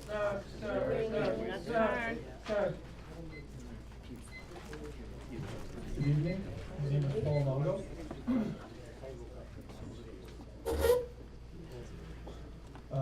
And I am the owner of Elder Green. As Heather said, I was in front of this committee at last month's meeting. We had some people from the neighborhood. We met no opposition, so we moved forward to the meeting on the 27th. where we ran into a neighbor issue that we then addressed. Since then, we made we were totally on board with making some concessions for the hours. We're a full restaurant. We'll have service outside on the sidewalk, and it'll only be till midnight Friday, Saturday, and 11 p.m. during the week. There'll always be waitress service. So since then, we've met with, realizing that we had some opposition, we met with the chairperson of the Kent Street Block Committee. We spoke with him last night at some length about just general outreach. The first noise complaints we ever had were 27 weeks ago, was the last one, and we rectified it by texting anytime there was an issue directly. So to the neighbors that might be here, some of you I see and recognize, if you don't have my cell phone number, come and talk to me. We are very normal guys. We're there around the clock. Any issue that you have at all, we're happy to address. And that's it. Thank you for having me. Yes.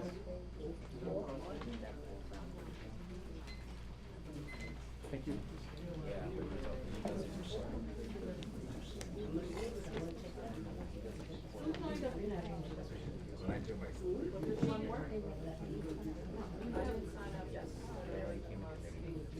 Simon Robinson. Yeah, I'm not speaking. Sorry, Simon's with us. He's Okay. We're good. But you guys already spoke. No, Yeah, they I spoke spoke, already. Donna spoke, these two folks.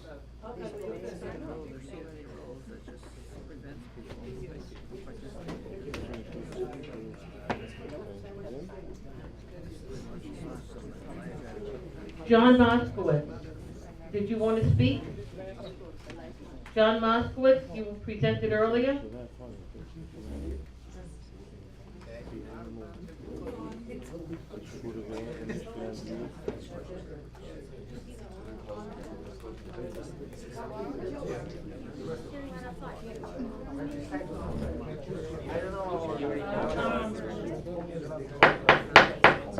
That's Ellen.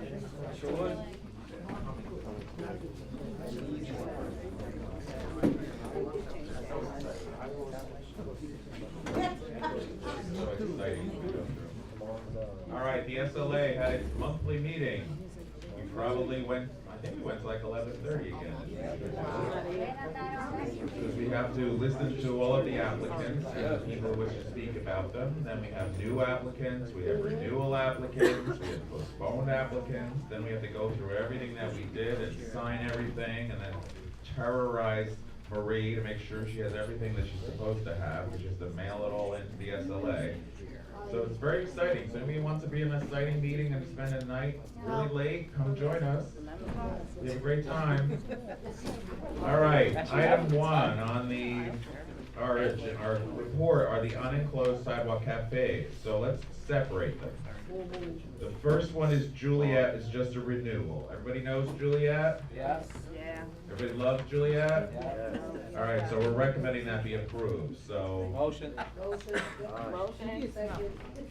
Great, that was a hard one. Solano. Toby, all in favor? Aye. Against? Abstentions? Motion carried. Okay, the second one is the one that we've had the speakers both for and against tonight, which is Carrie's Hospitality LLC doing business as Elder Green, which is at 160 Franklin on the corner of Kent. They've applied for a sidewalk cafe of, what's the number of seats? 11 tables, 22 chairs. We went over them. There's stipulations in our application about window openings, door openings that have to close by a certain time, which are earlier than sidewalk cafe. And then the sidewalk cafe rules of the Department of Consumer Affairs. Everybody has to follow the same rules. During the week, it's Sunday through Thursday is 11, and I think Friday and Saturday is 1, but I think these people are gonna close at midnight, I don't remember. Midnight. We also have a whole process to get on these people's cases, they get out of control. After much presentation back and forth, we had speakers for, we had speakers against. We read the emails, we read the petitions, we discussed that Mrs. Kim's license was certain hours, which is the same that this place is now. And the vote that we had regarding this application and we ultimately was 6 for yes to recommend approval, 2 no, and 2 abstentions. So the committee vote is to recommend approval to the full community board to recommend to the Department of Consumer Affairs, which follows the council member in that district, to approve this sidewalk cafe. So, that's where we are. Is that a question? I have a question. I'm just confused about the presentation of the people who are, the neighbors who are against it, because I didn't hear the owner of the restaurant addressing their complaints. He said he's been talking to neighbors, but I didn't hear him, maybe he said it and I didn't hear him say that he had actually addressed the complaints of these people, so, and this is without even the outdoor cafe, so, I don't know, I'm sure your committee looked into all of this, maybe you could Well, reassure us. usually if there's noise complaints and we hear about it, we go to the police department. Well, first we have this whole little process. There's members of Babar that are on our committee. So our first little thing is to send one of our little Babar people out to the bar and say, if you keep screwing it up, you're screwing it up for the rest of us. And they have a conversation. If that doesn't work, then I go to the community affairs from the precinct and they go and have a little bit more, let's have a meeting with the neighbors, let's figure out what's going on here, let's straighten this out. If that doesn't work, then we push it up a notch. We haven't had that process with this place, so I don't know, we haven't had that experience about them. And that's the process we follow. I mean, we have the stipulations, people are supposed to agree to it. DCA is very generous at handing out sidewalk cafe permits, and sometimes they do them before we even get a chance to vote on them. So if we can get the people to come in and get them to sign the steps and agree to what we want them to do and read them the Riot Act, we're usually pretty, because the city makes a lot of money on these. Yeah. They charge big bucks for the sidewalk and they would love to give them out. And I'm a stickler for table service, if I was God tomorrow, the alligator would be gone. No, so you didn't have, but in your investigation, you're not really concerned. In other words, you didn't come up with, an investigation that showed that the police have been having a lot of. Correct, yes. Right. Correct. Right. And not find that there were a lot of. Correct. No. Right. Okay. Motion it. Motion. Eric, Torres, all in favor? Aye. Against? One. Who's that? Edie's. Abstentions? One. Shasta. Okay, now we have the Motion new carried. I'm sorry. Motion carried. The new liquor licenses, there were a lot of people didn't show up. We did recommend the number and there were a number that postponed. We have 2 items, items 3 and 4 on the report for those of you who printed it out from your computer. I'm gonna pull them out right now, okay? Number 1 is a postponement, number 2 is an approval, number 5, the applicant didn't appear, so we recommend denial. Number 6, we approved that one and said that it's just for your liquor license, not your sidewalk cafe, and you gotta close at 2 o'clock, cause they come in and they apply for everything, like, Number 7, we recommend approval. Number 8, another one came in with both, we said, nope, just a liquor license, you gotta come back and ask for your sidewalk cafe. Number 9, we recommend approval. 10, we recommended denial because they didn't show up. 11, we recommended denial because they didn't show up. Number 12, we recommended denial because they didn't show up. Number 13, we recommended denial because they didn't show up. 14, withdrew. There was another axe person, but they withdrew. Yeah. And number 15, we recommended denial because they didn't show up. So on all those without 3 and 4. Motion. Question. Yes.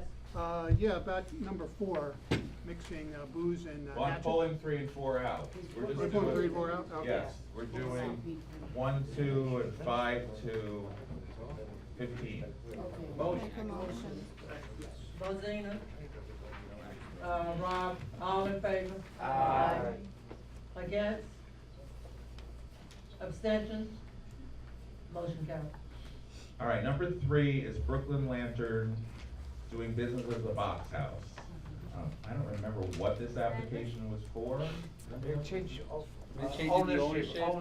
Changed the aunt gave it to the nephew, but she wanted to do it with the nephew. There's a lot of confusion about who was doing what, who was on the whatever and whatever. They were supposed to bring us their old application, their new application, so we could see what was going on and try and match it up. Did we get anything, Marie? I didn't see anything. We didn't get anything, committee? No. So are we denying them? Recommending denial? Yep. Yes, we're recommending denial, so we get what we asked for. Motion. And for some reason or other, they're on the calendar again next month, so I don't know what's going on with that. Solano, They didn't. Iris, all in favor? Silly. Against? Abstentions? Motion carries. One abstention. All right, Bullseye TK LLC doing business at Bury the Hatchet, Brooklyn at West Street. That's the one that we're discussing, throwing axes and drinking. At the same time. We had a lot of information that was provided to us about hatchet places and other places. There's hatchet managers, there's people that go into each lane and supervise the hatchet throwing. You don't drink to throw hatchets, you get a certain pay for a certain time throwing the axes. You don't have your drink in your hand and throw your axe. The only injury that's ever happened is somebody dropped the axe on their toe once. So it seems fairly safe. But what we were concerned about, you know, in addition to that, was we wanted to have an actual manager's name because this is like a national organization when people are coming in. And we want to know who exactly is running the place in Brooklyn. We don't have that name. Did she write her name down anywhere? Did anybody get her name and phone number? Yes. Will somebody get her name and phone number? Yes, she did. That's me. Somebody get her name and phone number. I signed in and everything. All right, so she's there. You see her? That's the woman you have to go after if something happens. Come find me. All right, the second issue we had was, yes, wait, the second issue we had was, oh yeah, so it's over there on West Street, but how are people getting there? You know, they gotta get from the subway to the Hatchet Place and back from the Hatchet Place, and of course, in that route area is Milton Street. And the Milton Street Block Association. You can go Greenpoint Avenue.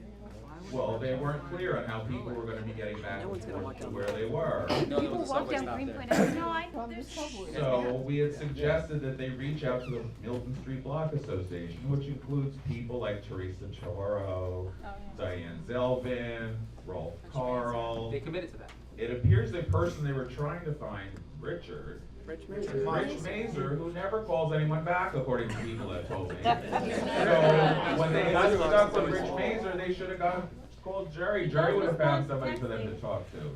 So that was our concern, is like, were the neighbors nearby informed? It seems to be safe under all these special guidelines they have. There's international axe throwing competitions and things like that. So how did we vote? You need to get a letter. We said that we would recommend approval if we had a letter from the Milton Street Block Association. We don't have a letter from the Milton Street Block Association, so. Motion. The way we operate, just so you understand, we as a committee operate under the torches and pitchfork rule. We said that. If you don't reach out to the people that we know carry torches and pitchforks and let us know that you spoke to them, we don't want them showing up afterwards with their torches and pitchforks saying to us, why did you approve it? They never came to talk to us. So that's why we said we want a letter from Milton Street. If you people feel that they've done their due diligence by leaving messages for Rich Mazer, we wanted a letter. We don't have a letter, so that's where we are. Motion to deny. Now we have questions. Questions. I think that's a weird group to go to ask for permissions. I live on Greenpoint Avenue. I said torches and pitchforks. Sure. I live on Greenpoint Avenue. I live closer to the site than people on Milton between Franklin and Manhattan. And we don't have a block association, so no one would come to us to ask. But also, how does this matter? It's not like people are carrying axes down the street going to the bar. They're just walking to an establishment.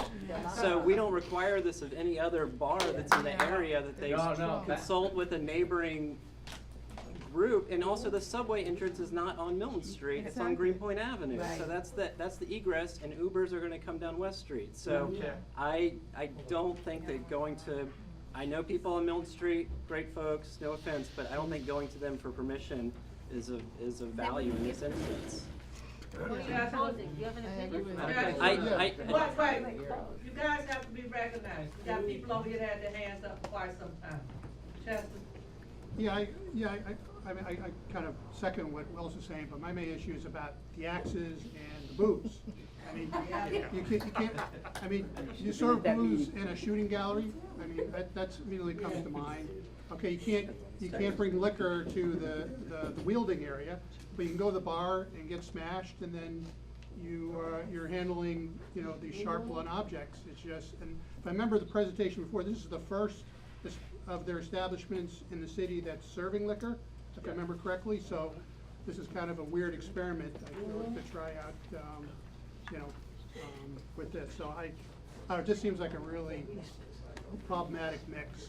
I didn't really, I don't know, I remember hearing before that there's some sort of monitoring going on, this person, just has to do some sort of, like a drunk driving test, on the street, their axe is, trembling in their hand or something, I don't know, but no, just in all seriousness, it just, I immediately say, this just seems kind of crazy.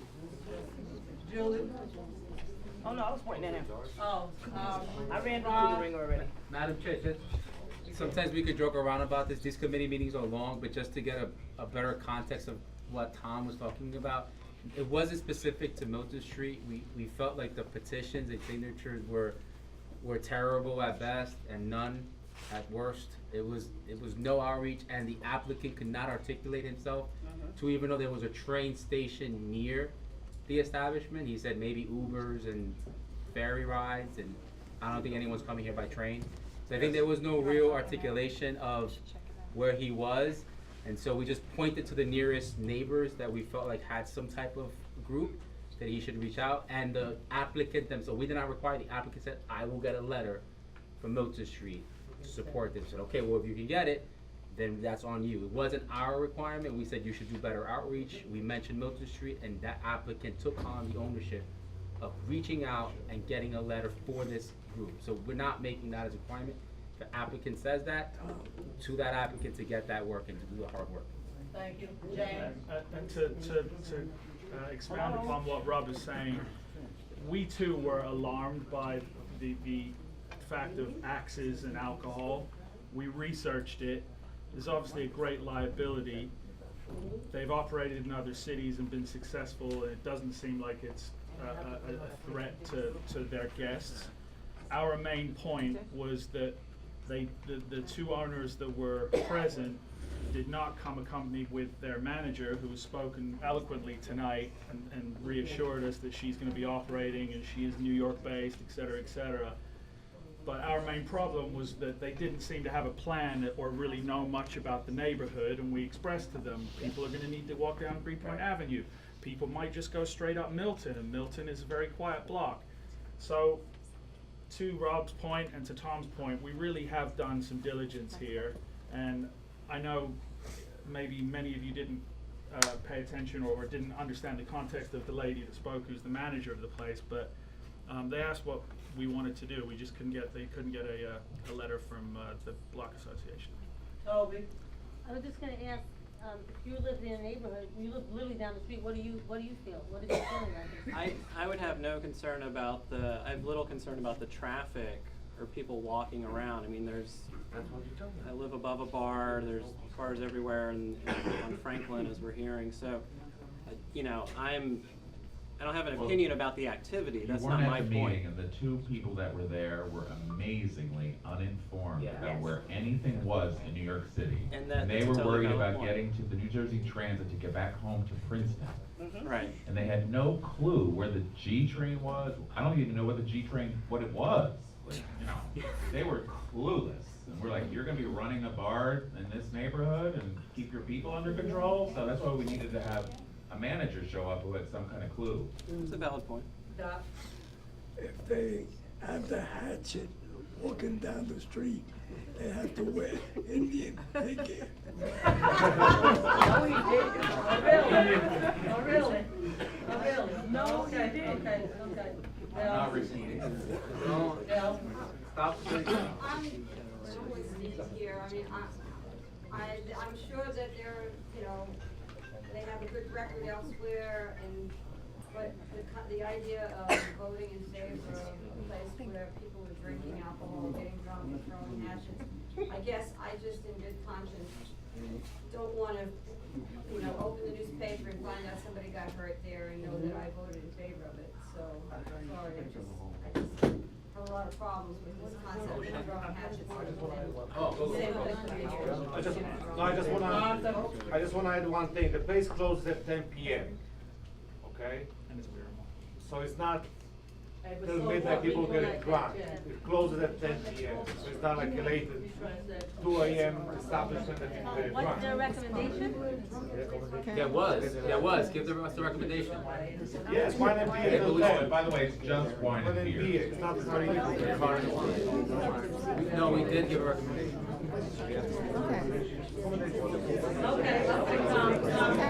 Anyway, the committee's recommendation was to approve the application pending the letter that we were offered by the applicant from the Milton Street Block Association. And we don't get the letter. So we don't have a letter. But I said, you know, they are saying they called 18 times to get Rich Mazer on the phone. I don't know if that's acceptable. We're recommending what we're saying, so, but you've got a full crowd here. What's your recommendation? Our recommendation was approval if we had some kind of communication that they said they're gonna get from the Milton Street Block Association. They said they couldn't get the Milton Street Block Association from the phone, so they didn't get a letter. So it's a no. So we're So it's a no. Motion on the no. Okay, so there's a motion on the floor to deny the application. You got a question? You got, you second it, Sonia, Steve, all in favor? To deny. To deny. To deny. Favor deny. Against? I can't believe I Say it backwards. Yeah. Against deny. Against? I don't like you, please, but I think the process. We're gonna do a roll call vote. We're gonna do a roll call vote. Oh, boy.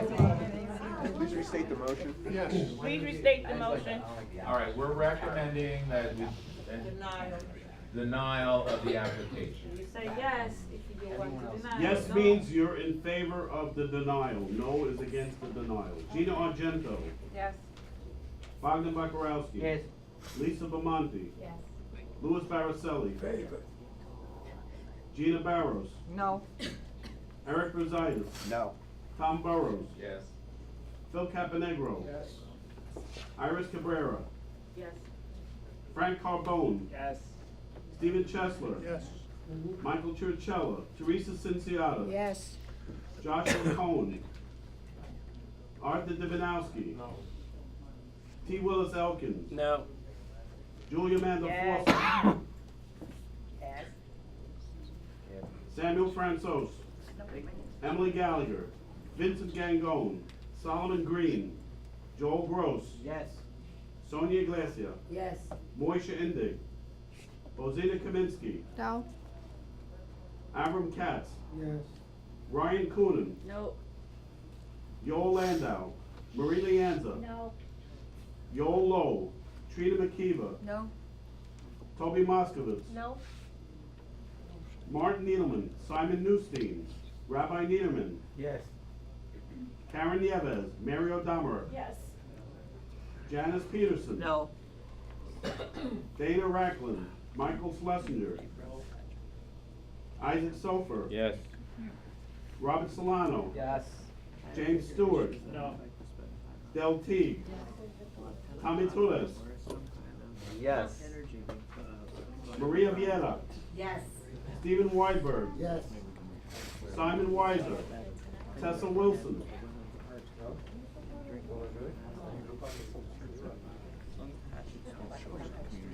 $22 yes, 12 no, 0 abstention. Motion carries to deny the application. Motion failed. No, motion carried. All right, now we go on to renewals. There's a whole crowd of renewals. We went through them all. We looked into any complaints that any of them had. One was removed from the list, which was almost liquor, because we don't get to vote on liquor stores. So we recommend approval of all of the renewals except item 8, which is the liquor store, which we don't get to vote on. Okay.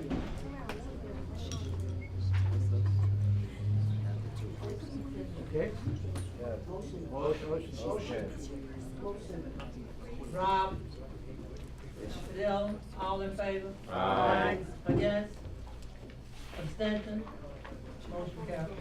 Okay, now on these previously postponed items, a lot of them got tossed to the wayside or postponed again, but the hot items, I'll leave to last. Okay, so on item 2, Apu's case, they didn't show up, so we recommend denial. 331 Bedford, postponed. Bury the Hatchet was there again, but I don't, they didn't belong there because they were on the other place, so they just don't go there. They changed their name. They were one LLC when they first came to us, and then they became a new LLC when they came to us a second time. So that item is gone. Indigo Williamsburg. For all of you who've seen that gigantic building going up behind Kellogg's, part of that will be a hotel. They didn't show up, so we recommend denial of their license. Mass Market, Lucy Road, they've been postponed. North Kent and Kent, which is 65, we have a lot of confusion about that. We didn't know what was going on there, and they didn't show up again, so we recommended denial on that one. We did recommend approval of Tiazzo Group on Lorimer Street. We got their hours made earlier. Williamsburg Tide didn't show up, so we recommended denial on that one. And then the one that well, let's make a motion on those. Motion. Rob? Bogdan? All in favor? Aye. Against? Abstentions? Motion carried. Okay, now, the one last item that's on here is 10 Hope Street. We had lots of people come and speak about this. A lot of the same people who came and spoke tonight, that spoke about that, the noise, the people that will be hanging out there. We had people who knew the place who really liked it and liked to stay there. We went back and forth about it. The owner offered the soundproofing over the outdoor area. It's a 90-seat outdoor area, including a bocce area. Hello? We went back and forth on it. We considered a lot of things. And we voted, regarding the application, we voted 3 no, 3 yes, 3 abstentions. So that indicates that the committee is recommending to the full board to deny the application. Can I get a motion? Which one is this? That's 10 Hope Street. The Greek person. Rob, can I get a And who's the second? one who's The 90 seats outside was a bocce, and that Please, we'll the people return were to a motion speaking here. earlier. So it was 3 for, 3 against, 3 abstentions, so that's a no recommendation from the committee to the full board. So that's our I have a recommendation to question. deny. Can I have a question? Can I ask a question also? What she had her hand up here. My turn? So, is the issue, is there something you asked them to do that they did not do? Because the fact that there's a business who's been in the community since 2002, and then people start moving in, you can't just assume that the business loses rights. So my question is, do you,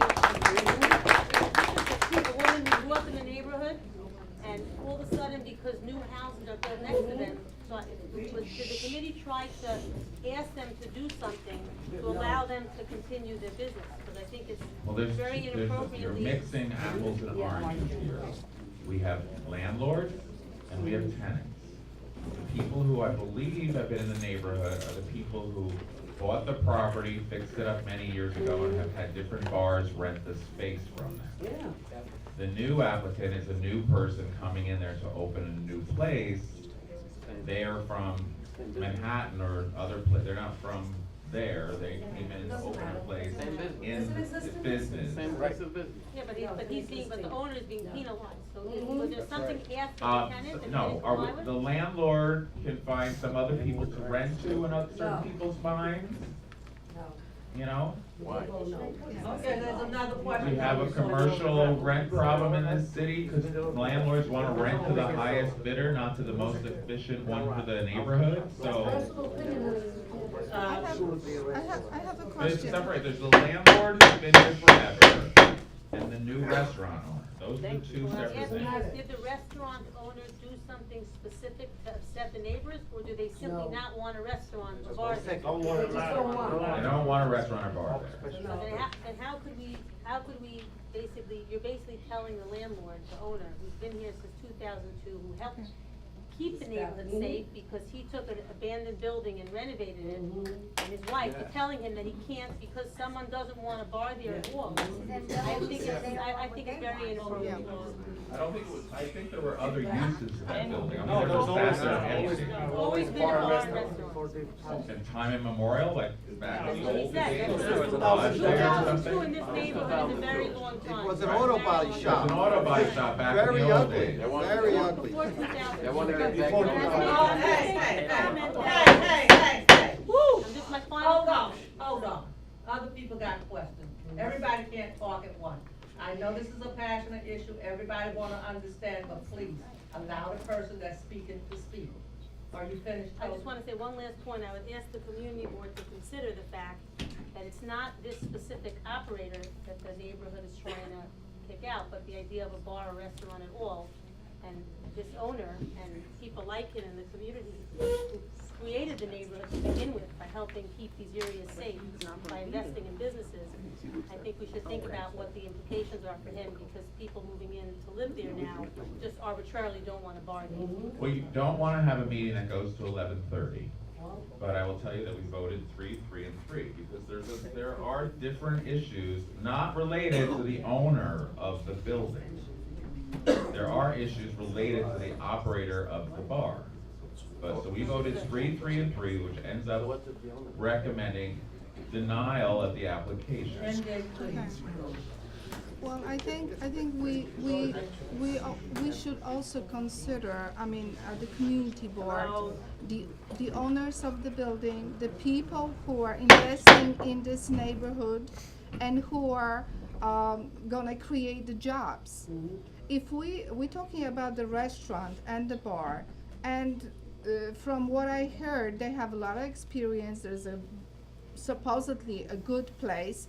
So the people in the neighborhood knew that there was a restaurant before, and now they don't want another restaurant to move in their neighborhood. That's not fair to the Being a lawyer, I homeowner. use words very carefully, and the word restaurant in this neighborhood is used really loosely. It is the most broad description imaginable when people come to the SLA committee, what they call a restaurant.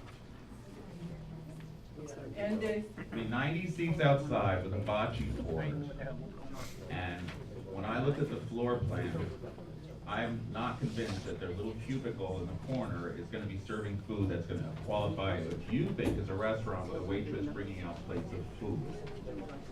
Even though that's what they were promised.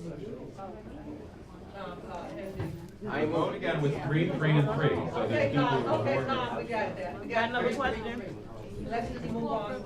I have the same situation. I moved them on Rutledge Street about 30 years ago, which is a catering hall of every night weddings. There's a lot of noise going on. People were complaining. But the owner said, this is going on for years. You just moved into the block that you knew this is going on, so you knew it before. And I said, you're right. So I have to live with it. Okay, Ryan?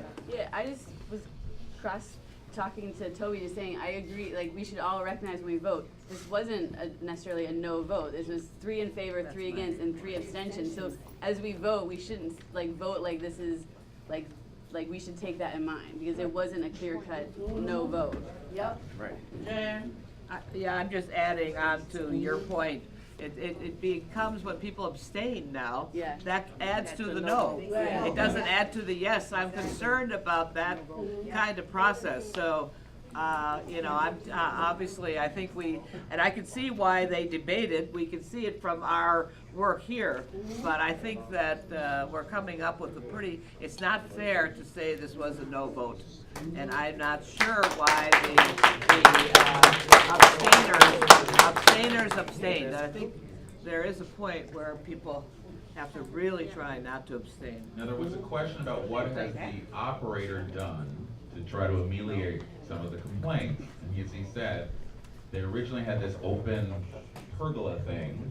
They now are putting polycarbonate on top of it, which is like a plastic that's gonna keep the noise down. We've got them to move their bocce thing under that roof, not out in the open space. They're planting some kind of pointy trees, arborvitaes, that are gonna absorb some of the sound.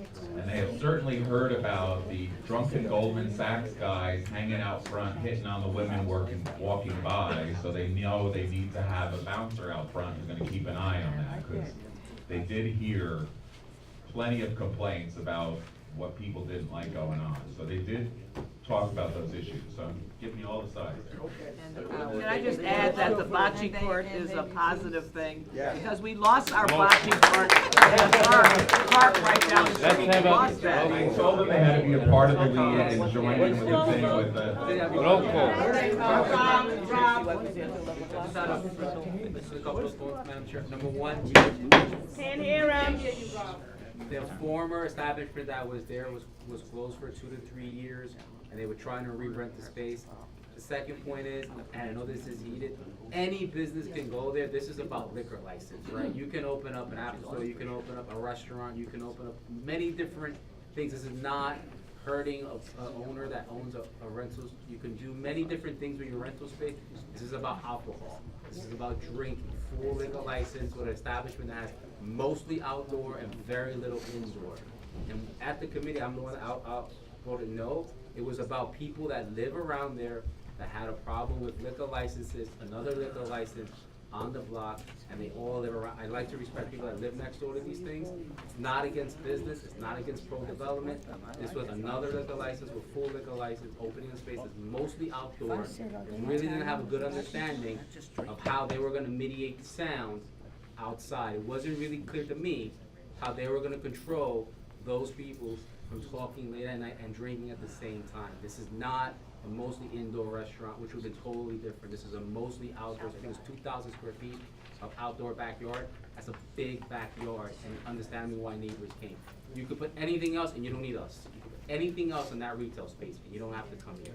So if they don't get this, they'll rent it for something else. It'll probably be significantly less in rent, but it doesn't have to have a liquor license in it. Was there mention of there being another restaurant on that block? Yes. There is another restaurant on that block, Yeah. except that that one is fancy. More than one. But it's also a. That one doesn't have outdoor. This is a small building and a big lawn. Not like this. It has a sidewalk cafe. It doesn't have like this. Was the previous restaurant outdoors as well? Yes, and they had problems. Same thing. And they had They problems? had many problems, yeah, they closed it down. So that's why it's fixed for that. Okay. Rob, your motion was to? No. To support the To deny. recommendation of the committee. Which was technically the recommendation. I second that. Motion, the committee has made a motion to deny, it's been second. By me. Sorry. By me, so. Iris. Sorry. It's a small person. All in favor? Aye. Roll call. Roll call. Roll call. Roll call. Roll call vote. Roll call Quiet, vote. listen for your name. Once again, a yes vote is to support the denying of the application. Gina Argento. No. Bogdan Bakarowski. Abstain. Lisa Bamonte. Louis Baraselli. Abstain. Gina Barros. No. Eric Brusitis. No. Tom Burrows. Yes. Phil Caponegro. I'm sorry. He said No, Jerry, sorry. Iris Cabrera. Yes. Frank Carbone. No. Steven Chesler. Yes. Michael Chirichella. Teresa Cinciata. No. Joshua Cohen. Arthur Divinowski. T. Willis Elkins. No. Julia Amanda Foster. Abstention. Samuel Fransos. Emily Gallagher. Vincent Gangone. Solomon Green. Joel Gross. No. Sonia Iglesias. No. Moisha Indig. No. Bozina Kaminsky. No. Avram Katz. Ryan Coonan. No. Yoel Landau. No. Marie Leanza. Yes. Yoel Lowe. Trina McKeeva. Yes. Toby Moskowitz. No. Martin Needleman. Simon Newstein. Rabbi Niederman. Karen Nieves. Mary O'Domerer. Yes. Janice Peterson. No, that means yes, right? Dana Ratcliffe. Michael Gary Schlesinger. Isaac Sofer. Abstain. Robert Solano. Yes. James Stewart. No. Del Teague. Tommy Torres. No. Maria Vieta. Stephen Weinberg. No. Simon Weiser. Tessa Wilson.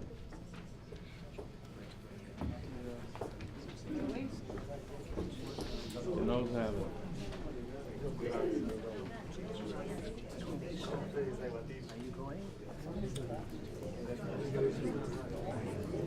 9 yes, 22 no, 4 abstention, motion fails.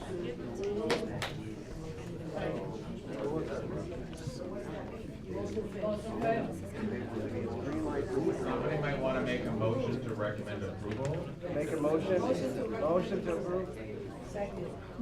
Eric, you making a motion to approve? Yes.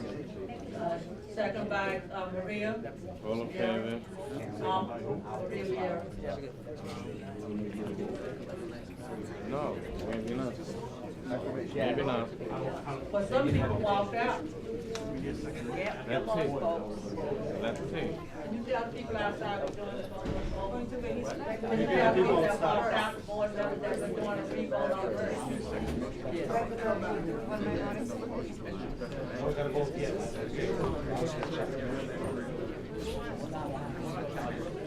Maybe we don't. Let's move on to the vote. We need a motion.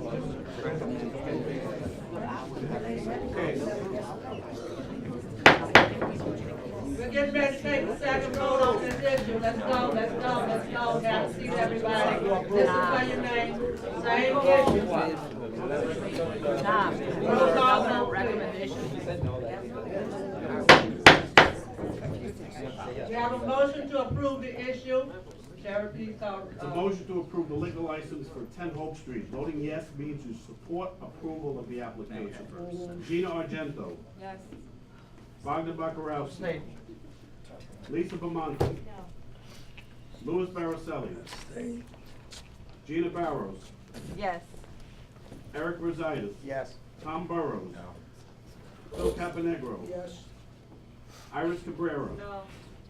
Frank Carbone. Yes. Stephen Chesler. No. Michael Chirichella. Teresa Cinciata. No. Joshua Cohen. Arthur Divinowski. Yes. T. Willis Elkins. Yes. Julia Amanda Foster. No. Samuel Fransos. Emily Gallagher. Vincent Gangone. Solomon Green. Joel Gross. Abstain. Sonia Iglesias. Yes. Moisha Indig. Yes. Bozina Kaminsky. Yes. Avram Katz. Ryan Coonan. Yes. Yoel Landau. Yes. Marie Leanza. No. Yoel Lowe. Trina McKeeva. No. Toby Moskowitz. Yes. Martin Needleman. Simon Newstein. Rabbi Niederman, Karen Nieves, Mary O'Donnell, Janice Peterson. Yes. Dana Racklin, Michael Schlesinger, Yes. Isaac Sofer, Yes. Rob Solano, No. James Stewart, Yes. Del Teague, No. Tommy Torres, Yes. Maria Vieira, Yes. Stephen Weinberg, Yes. Simon Weiser, Tessa Wilson.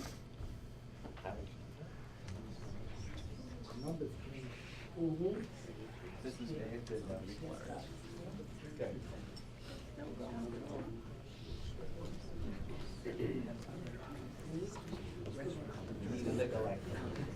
21 yes, 11 no, 3 abstention, motion passes. Right, almost gonna be off the floor.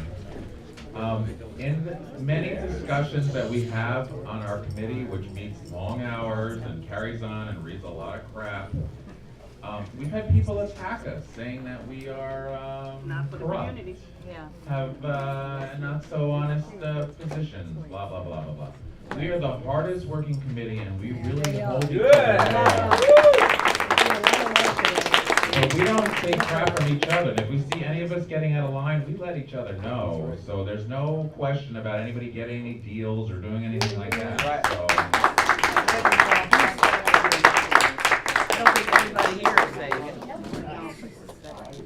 right. And all what we can, and whatever we tell the SLA, they're gonna do whatever they're gonna do anyway.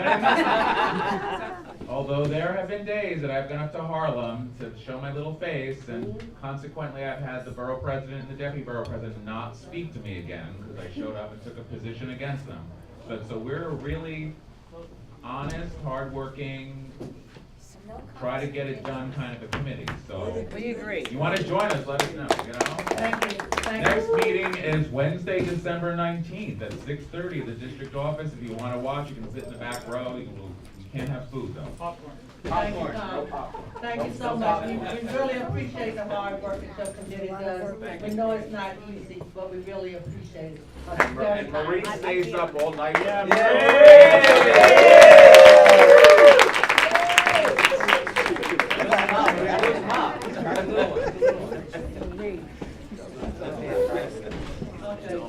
Transportation. I don't know.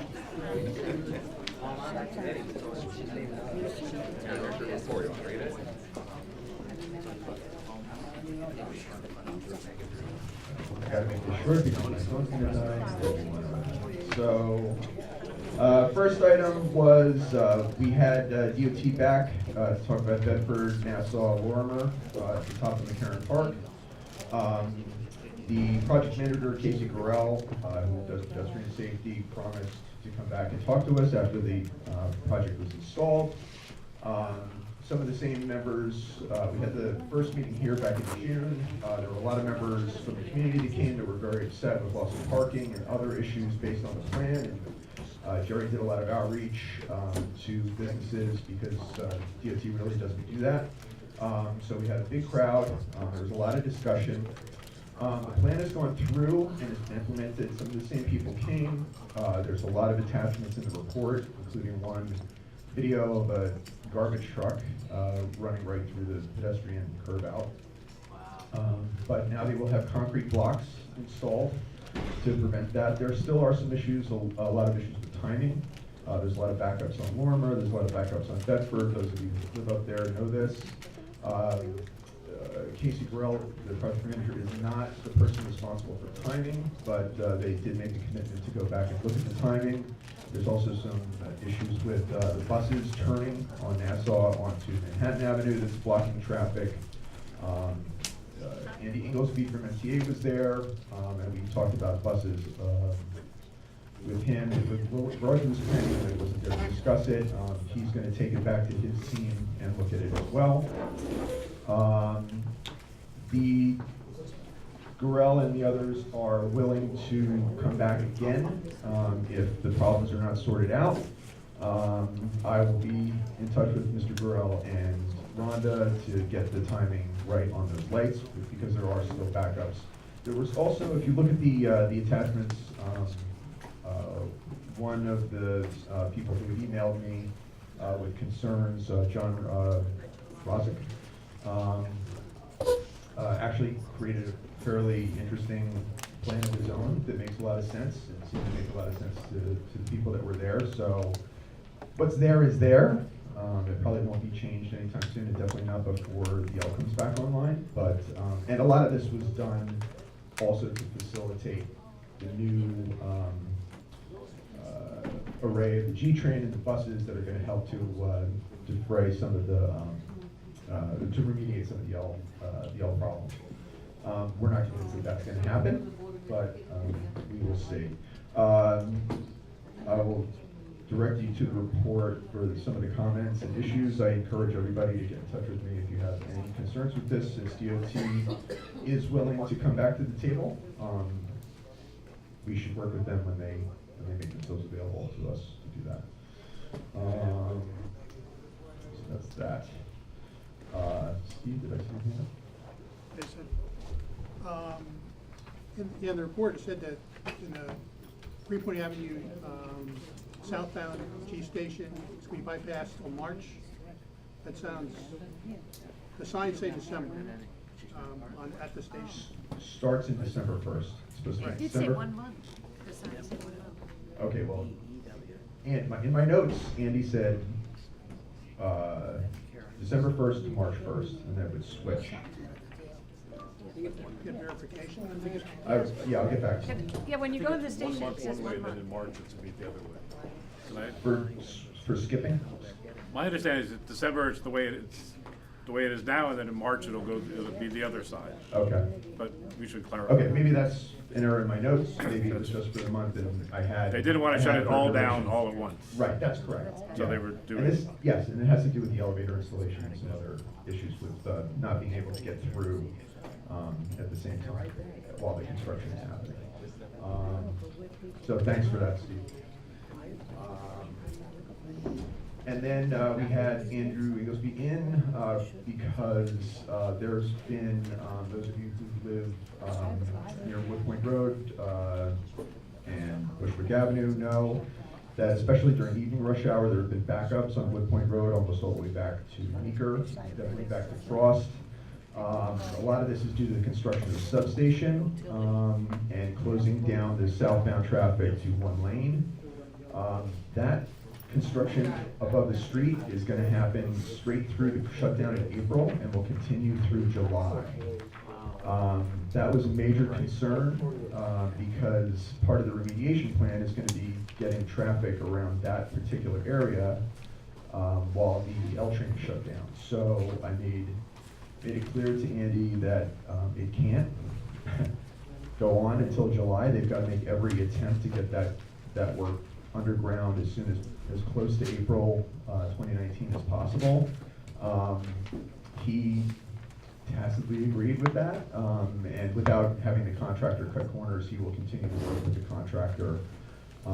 But plating and asphalt will not happen at this point until July.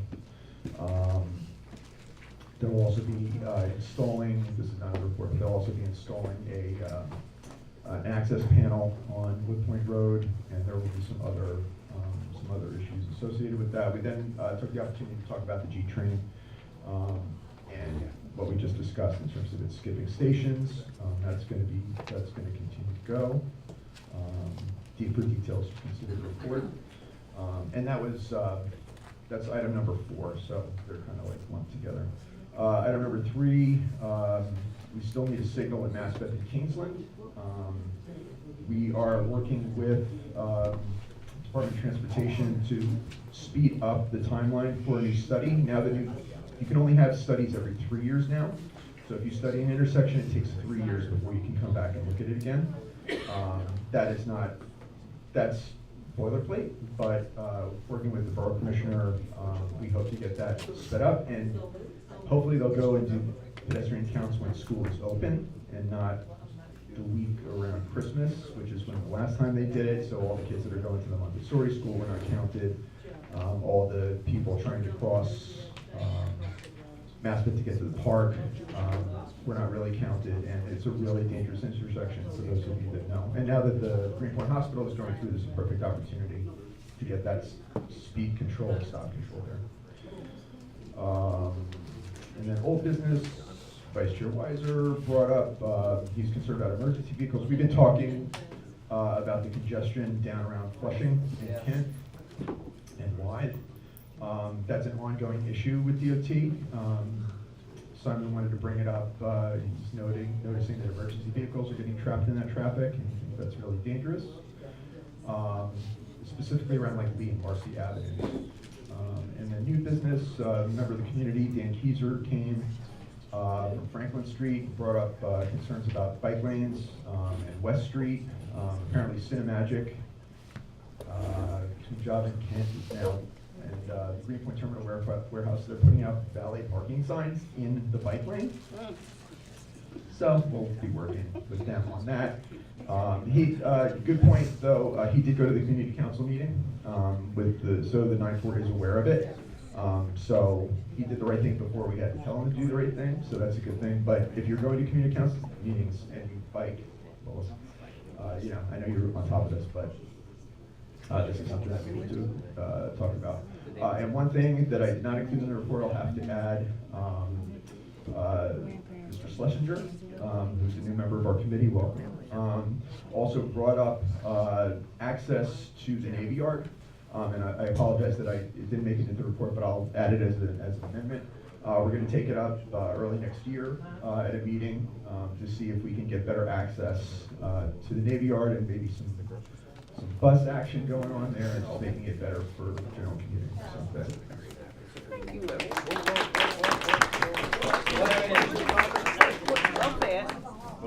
On the issue of the pedestrian way in front of Wiley, with the garbage truck driving through it. Yes. Does DOT remember to consult with the fire department whenever they put those rocks up? I asked them that because they are putting in concrete blocks, and I said, well, what if the fire truck needs to get through? And they assured me that they had taken into account emergency vehicle access. I haven't seen where they actually have put the blocks yet. At the time of the meeting, have they put them in? Because at the time of the meeting, they hadn't put them in. It wasn't there yesterday. Okay.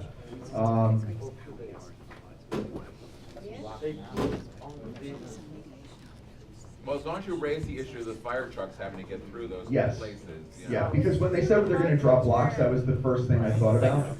South side, they put on the south side, where is far side? And the other question on this right. On the narrow part. Yes, right, On the on tip. the south side, yes. The other question I have, and I don't know if there's an answer to it, but they're doing all the reconfiguration of Grant Street right now in anticipation of the bus madness. Yes. And everybody has no idea what to do out there. Are they writing tickets when people are parking incorrectly now? Or are they laying back? What's going on? Because nobody knows what's happening. They're parking all over the place. Some are out in the middle outside the bike lane, some are in the bike lane, some are on the other side of the street. It's craziness. Is there a period of time to let people get used to this craziness? Okay, Aaron Viscopic from Grant Street Bid is here. Can I give her the mic? No. Okay. All right, we're in session, sorry. We had a meeting Thursday, with Rami, who's heading up the DMTA project, Craig from Bikes, Rhonda, and some other members of DOT, MTA. It's a work in progress. They did put up signs. They are revising those signs. They will be releasing new signage with more detailed. But is community writing tickets right now or not? Yes, they are writing tickets. There are a number of issues, and there's many issues block by block. So it's hard to say, blanket, like, yes, they're writing tickets, no, they're not. They are. It's a question of time deliveries for bars and restaurants. It's a question of moving no standing from one side of the street to the other in a particular block because of historic usage and businesses that are leaving. Residential versus business on particular parts of Grant Street approaching the bridge. So we had this meeting. DOT is going back to the table. I think Aaron has other meetings with them coming up. I would like to take it up at the Transportation Committee, probably in January. Once they've had time, once the holidays are over and like the dust is settled, to have it in January to revisit it and see where they're at. They are supposed to be coming up with new signs. They didn't give us a timeline on Well, when it's exactly that's the gonna be, holiday but- season when people are shopping on Grand Right. Street, and they did this new configuration, and people don't know what to do, and they're getting tickets. Right. Unfortunately, nobody from NYPD was at that meeting, but they are talking to the 9-0 about it. But they need to talk more about it. But it's a work in progress. I'm aware of it. Karen is also heavily involved because of Evergreen as part of the Transportation Committee to get answers. And Erin has been very good about like keeping their feet to the fire which is not easy to do, especially where Grand Street is involved. They've been very reluctant to meet, specifically on Grand Street. They've had all the town halls and everything else, but Grand Street's been a challenge to get answers out of them. Now they are coming to the table, so we need to encourage them to do that again. I thought that, I didn't make the entire meeting, but what I saw, I thought was productive. They listened, and there was a lot of suggestions put back and forth that they seemed comfortable with. So we'll look at it, and it'll almost certainly be on the January agenda. So be forewarned, Grand Street's crazy and they're writing tickets. Can I say something about the tickets? Yeah? Oh, no. Yeah, so we've been meeting with DOT, and actually we met last Friday, and they stated that if someone got ticket, to forward it to them, they would work to get them waived. The reason of the waiver is because the police enforce the signage, so there's no signage. So it is so that the police is giving them instruction and also like advice of how they should park. There's no signage to get the ticket. So if you know someone that have gotten some tickets, let me know. We're gonna go with DOT and try to get them away. Thank you. I did have the commanding officer in my school today for our monthly meeting. He mentioned to our staff, some of our students that were present, that they're taking a soft or light approach right now in terms of ticketing, but it is a concern, and there's issues of trucks also that are doing deliveries there during the day. So there is a conversation with the 90th precinct, and they're right now taking a soft approach in terms of giving out tickets. Thank you. Thank you. Okay, we need to vote on our calendar. We was gonna vote on it last month, but there were some dates that was conflicted. So we at the executive board, we changed the dates. So we want me to vote on the 2019-20 calendar. What are the changes? What are the changes? What are the changes? Thank you. It was from November and March. Those are some holidays I that. thought it was October. What's the date for November? October, yeah. Jewish holidays. October. So what's the new October date? 10/10. And the March date is 3. We'll resend it out once it's approved. March what? 12. 3/12. All right, that was on the original. But anyway, we went over it and we changed the dates to the appropriate date. Except for the 10th. Motion? Rob, second. Bill, all in favor? Aye. Against? Abstentions? Motion carries. Thank you. Public session, we have any speakers left? There are two speakers. One is Hannah Davidoff and Philip Robinson.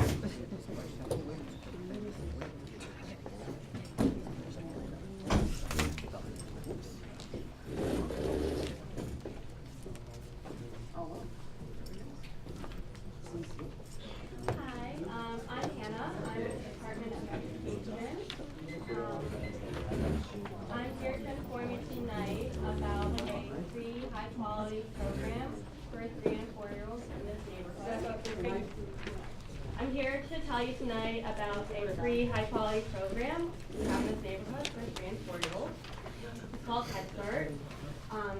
It's free, it's full day, it runs about an 8 to 10 hour day, which is a little bit longer than our average pre-K day. It also goes all year round, so includes the summertime. And it's completely free as long as you're eligible. Eligibility depends on income and family size. You're also eligible if you receive tax assistance like HRA or SSI.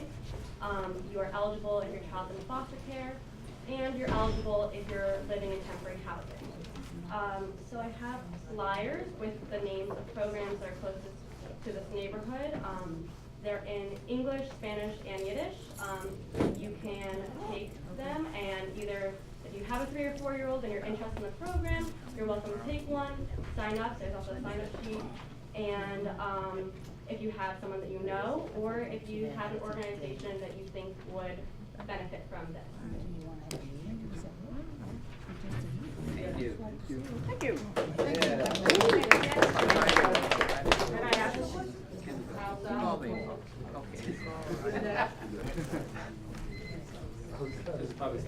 Good evening. Good evening. My name is Philip Robinson. I'm here to bring you wonderful news. Who here wants to save some money? I do. All right. My program is called the Renewable Energy Initiative, and this program was created mainly to stop global warming. This program has 5 components. It has solar, wind, biomass, geothermal, hydro.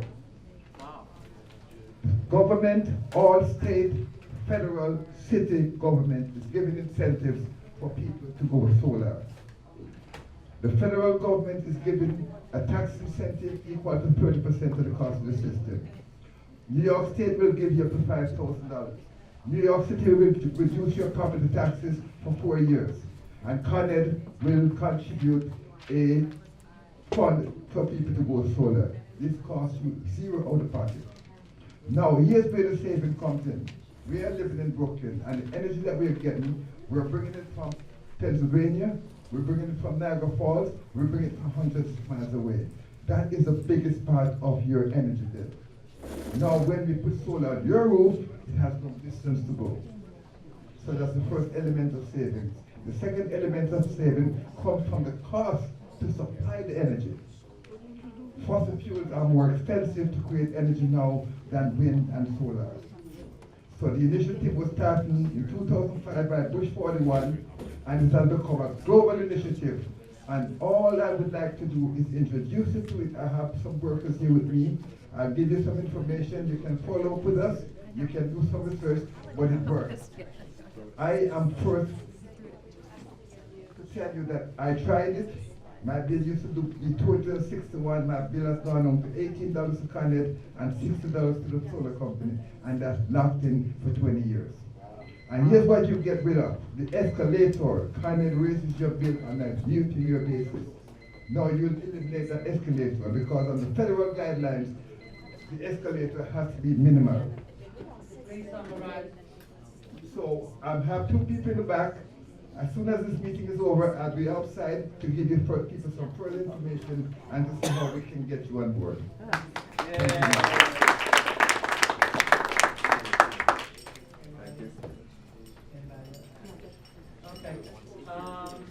Chairperson's report, nothing. I'd just like to thank everybody for all the work they've done this year. It's been a great year. I think we've done a lot of work, and I think we worked well together, and I especially like to thank SLA because they pulled some hours that none of us would think about. So, thank you all the committees for all your commitment, and it's been a great year, and hopefully next year will be even better. District manager's report as written. Alexis.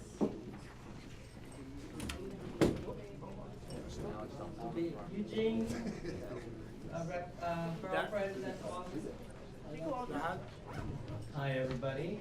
I just wanted to make a few announcements. First, we gave $800,000 in this fiscal year to cultural organizations in Brooklyn, including the Brooklyn Museum and Brooklyn Historical Society.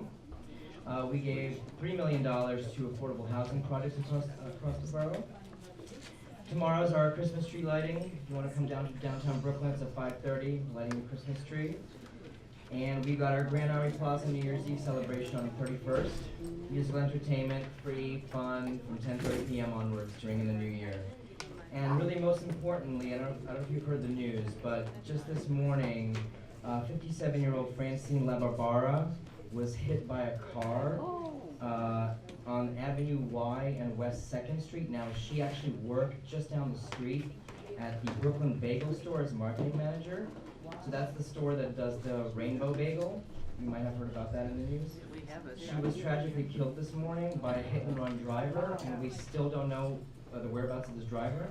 So the borough president is mobilizing with Mark Traeger, the council member for the area, to come down to the site of the crash tomorrow morning, 8 a.m., to hand out flyers to find this person. So please reach out to your networks, 8 a.m. tomorrow morning, Gravesend, Avenue Y and West 2nd Street. Thank you. Alexis from Councilman Rizzo's office. Can we just say something to the borough president? No, I just want to mention that it's wonderful that he is recognizing Shirley Chisholm and going to put up this big statue. And she was our congresswoman in this area for a very long time. Besides many things she did, this center, she helped fight for the center. So, yeah, I just want to say commend the borough president. That's it. So I will be very quick. First, we're trying to invigorate and revitalize the Moshi market. So last Saturday we had the Loquito Master competition. That's kind of like a Puerto Rican eggnog.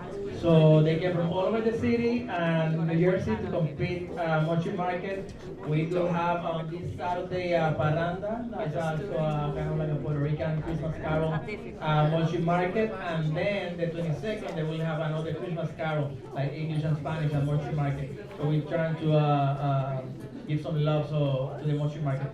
Also, I wanted to add to Tom about I think it was like the 8 million, it was for Woodhull. So from those 8 million, 5 million are for the ER that is really needed, and they're just trying to become more like patient friendly at Woodhull, which is great. They also have the new hospital committee at City Council.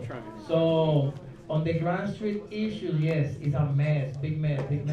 So it's, some of the issues are because of the weather that they're trying to, I think that they waited for the last minute, DOT waited for the last minute to start doing the redesign and the striping. So they're still doing it like on slow motion, but they're still moving, but slow. So about the ticket, if you know, like I said, if you know someone that been ticket, let us know so we can reach out to DOT on their behalf to get the ticket waived because of there's no signage. So also, Ben and then Danielle, they also been very helpful at the L Train Coalition meeting that they will be meeting for over a year. So most people should know that the L Train is shutting down. Most people should know that the Grand Street will be an artery straight from Grand Street campus to Manhattan. So I think that we've been doing a great job. Well, you too, thank you. To frame and bring this up to the community, so many of them should know. I have some flyers regarding of the redesign of Grand Street that I can give after I finish. So another, just changing the topic for PB. We're going for Cycle 8. So the next meeting will be December the 17th at 2:57, PS 2:57. So they're still deciding which projects will be there at the PB. And the council member is doing a tour on Right to Know Act, visiting different high schools in the district to discuss with the CCRB and himself about the right for when the NYPD frisk you. So the next tour will be at EBT and East Williamsburg Scholar Academy at Grand Street Campus on Monday the 17th at 10 a.m. And this is all. Thank you. I would like to ask something really quick about, have you heard about Sanitation Salvage? So they gave up the license. So Sanitation Salvage is a private hauler from the Bronx that apparently was linked to underground economy or like that economy, whatever. So they have killed 2 people in the last couple of years, and the Business Integrity Commission suspended the license for 1 month, and now they are out of business because of directless driving and lack of support to their employees and bogus unions. So, thank you. Okay. Was the coquito thing last week? The coquito. You missed it. You missed it. So yeah, we have a new manager in Morshu Market, and EDC is working. I would have done the tasting. Oh, you would have. You missed it. The SLA has to taste the coquito, you know? You missed it. Emily from Lethar's office would like to be acknowledged. Hi, Emily. Hi, Emily. Wow. Danielle from Kavanaugh's office. Hi, Danielle. Emily. Hey guys, just a couple of quick things. Senator Kavanaugh is officially the chair of the State Senate Housing Committee. So we're hoping to do some great stuff in the coming legislative session on that issue and on many more. Regarding the conversation we had about access to Brooklyn Navy Yard, we had actually written a letter to New York City Transit about increasing access. They had said that it would be incorporated into their bus action plan, which is like revamping the routes in all 5 boroughs. That probably doesn't necessarily preclude improving access in the interim, so you guys should talk to us about that and we'll work together. I just wanted to say thank you to the board, to all of you, and happy holidays. Senator Kavanaugh got seated just about a year ago, so you know, we've had some wins on the L train and Bushwick Inland Park, and we hope to keep doing that, and our door is always open. Thank you. Jonathan from DA Eric Gonzalez's office would like to be acknowledged. Jonathan. Yeah.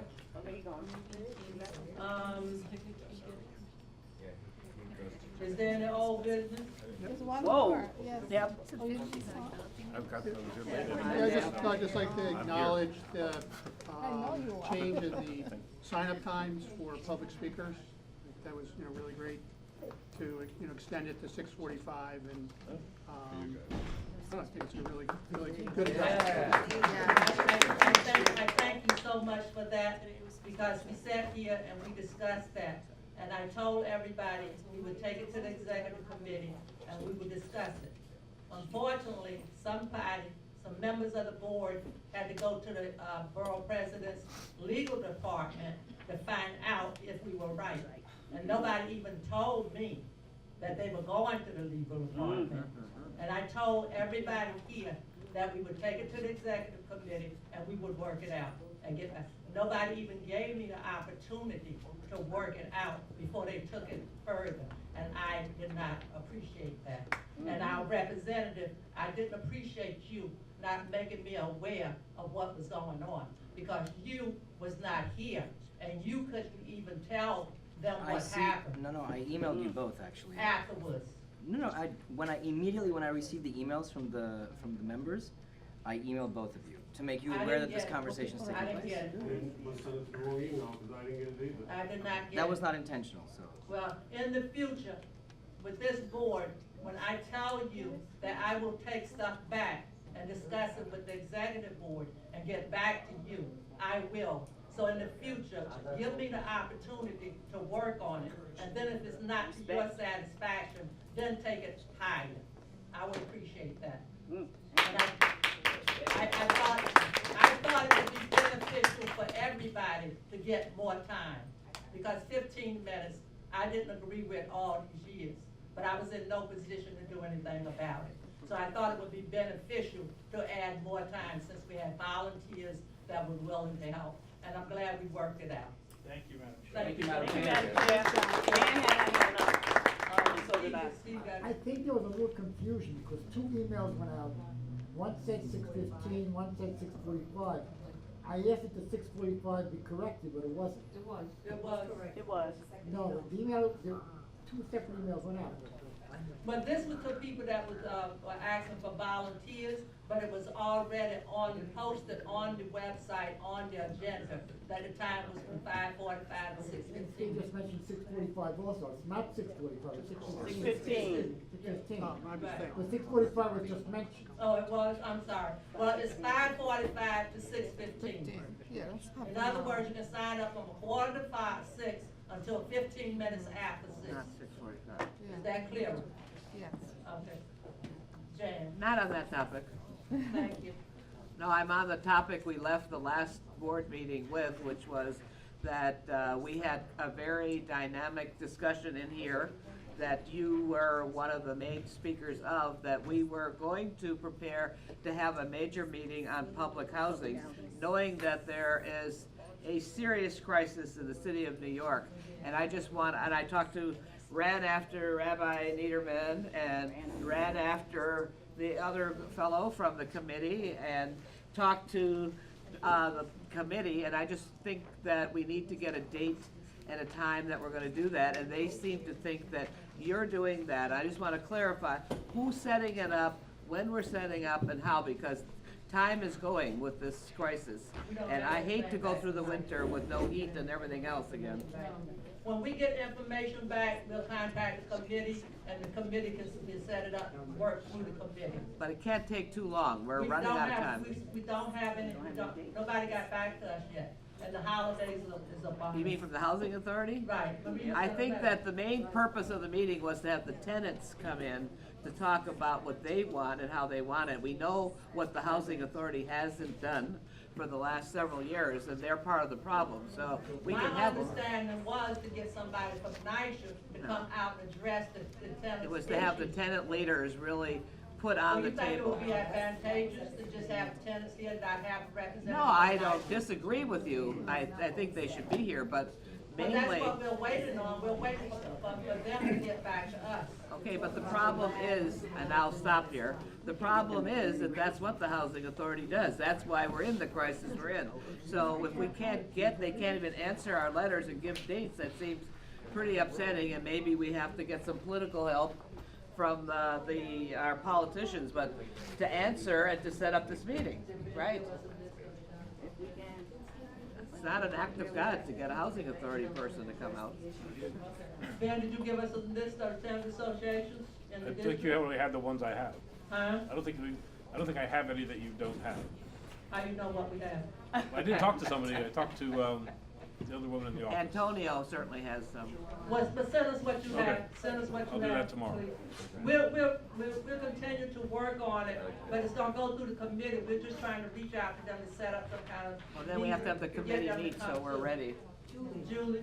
Isn't there an issue of confidentiality, which is why they are not willing to share that listing?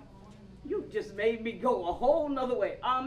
I have no doesn't make any idea about sense. that confidentiality. I do know that NYCHA will not release to us the president's names of the developments in NYCHA, the contact information.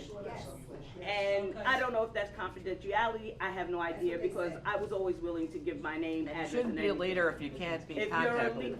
if you're a leader, I agree with Jan, you should be able to be contacted when it comes to the CV and having you come in to discuss what's going on with your development. One of the Cooper Park president was here, I didn't know she was here until she left.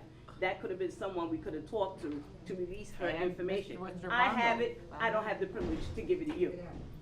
Well, the thing about it is we're trying to get this contact information, because if we do set up the meeting, and we don't know how to contact NYSHA people, then it's fruitless. I will help volunteer to try to get the names. Marie has quite a few names. Antonio has names, so let's just pull them all together. We have a number of people that have names and addresses. You have some names, and the man I'm not that's the able head to of give those Brooklyn names. North. Yeah, but I think. That's my problem, that's NYCHA's problem. But I think. I can call them, I can reach them, which I've done also on Facebook, but yet they're still not here. Yeah, but let's work at that.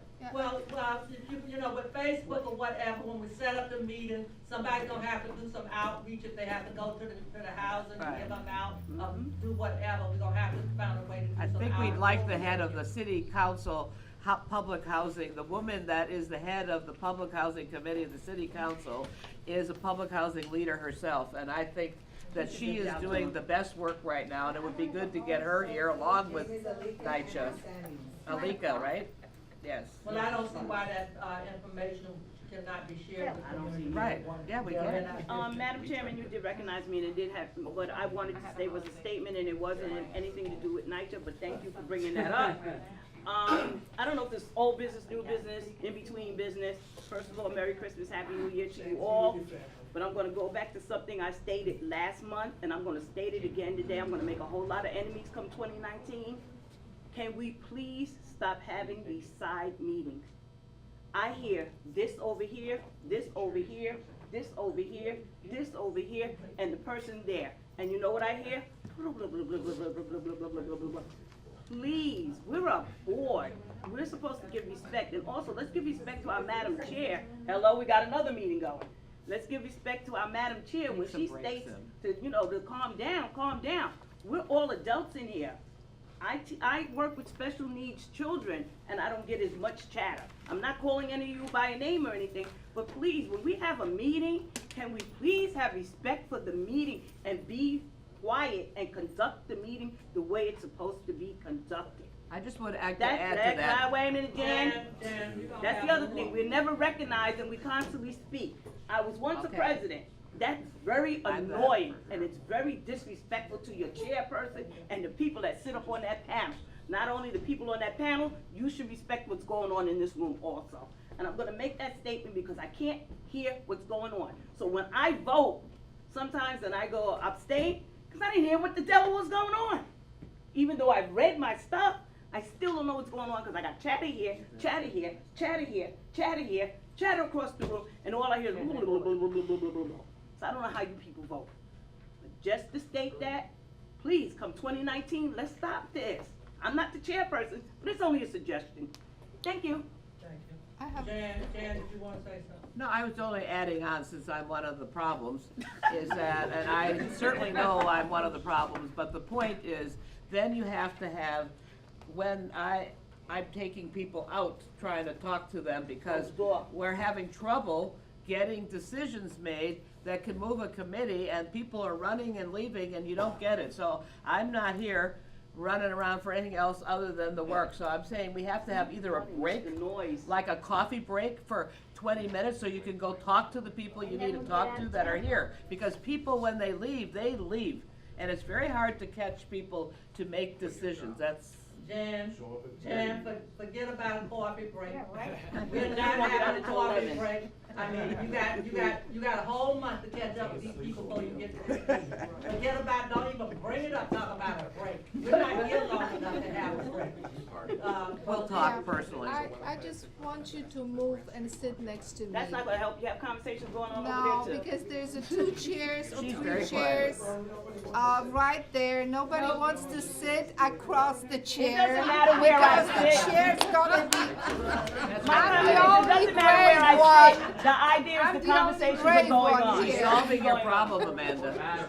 The idea is that the conversations are going on. It doesn't matter where I sit. They should not be had. No, you're right, you're right. Rob. Motion to close the meeting. Second. Rob, you got a date? Rob. Rob. We worked it. Rob. You're being disrespectful to people who talking. New business. Sorry. So I just want to announce that, that People's Firehouse, we're having the holiday party on December 21st, it's Friday, at Darker Hall at Bedford Avenue and Metropolitan. Again, we're having toys for kids. If anybody can donate some toys to People's Firehouse, that would be great. We'd love to have you come and join our honoring Councilman Reynoso and Lisa Bloodgood. There'll be live music, lots of good food. It's fun. You can bring kids. Nobody's gonna check you at the door to see if you did bring a toy. And I just hope you can come and join us on December 21st, and it starts around 6. Okay, thanks. Thank you. Is there any more, new business? Yes. Just a quick. Oh, you're not a board member. Oh, sorry. Yeah, I'm giving Mary. Oh, you're from Hart? Yes. She's sitting for Mary. Yeah. Oh, he's married tonight. Yeah. Mary's away. Replacement Mary. Okay, well, come on. She's in Scotland, so. Just a quick heads up, Sergeant Doherty Skate Park and Playground is opening on Friday at 10 o'clock. So if you guys are in the neighborhood, come on out. That's in conjunction with New York State DOT. And 10 Ike Playground, pushed back slightly because a delivery truck drove into the perimeter fence. We're getting that repaired by our technicians. As soon as they give the all clear, that will be open as well. Spring? Soon, probably much sooner than that. Did his insurance company pay for the fence? We're actually figuring out who's paying for it. That's what the delay is. But, you know. What time Friday? 10 o'clock. Now, Madam Chair. How about Okay, I'm sorry I didn't call in the same part, but Mary had told us that she wouldn't be here, and I didn't know she was, representative would be here. Sorry. Okay, any more new business? Can I have a motion to adjourn? Madam Chair. Anyway, before we adjourn, I'd like to wish everybody a Merry Christmas, Happy Hanukkah, Happy New Year, and have a safe one. Motion to adjourn. Happy New Year. What's up, guys? You know how to get a hold of me.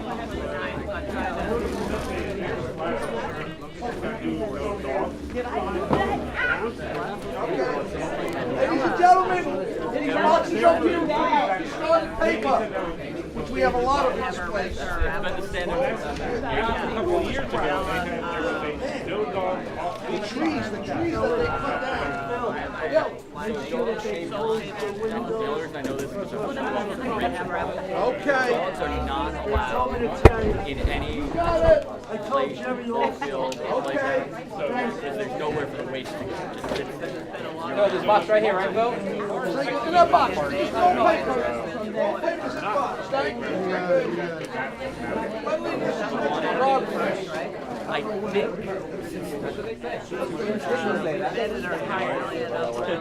The whole property falls under that.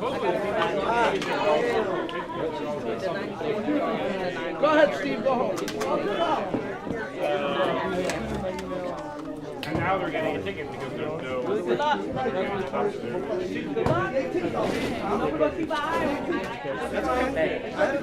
So, people are saying. Gary, thank you very much. I believe Texas just issued warnings. I haven't heard of any. Okay. Peace out.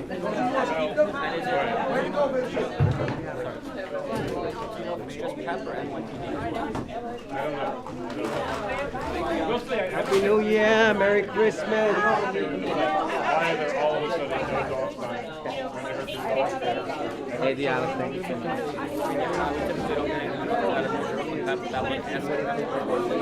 So I haven't asked for it. We've been, our big focus on that is actually with Karen.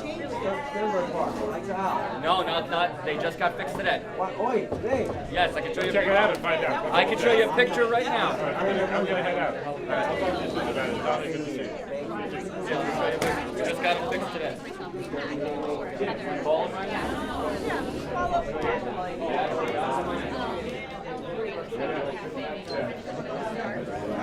Yeah, there you go.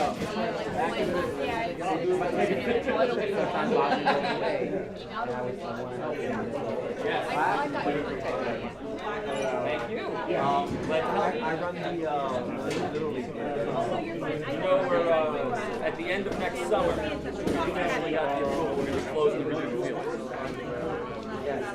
What's the timing? And we're going to let you guys finish the season next year and at the end of next season. So, next fall. Well, they just buy Mini pictures.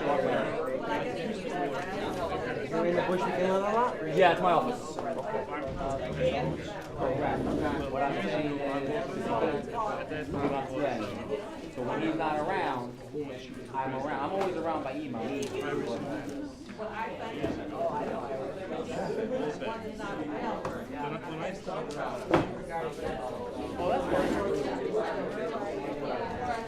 Right now it's 2, right? So I didn't know that. I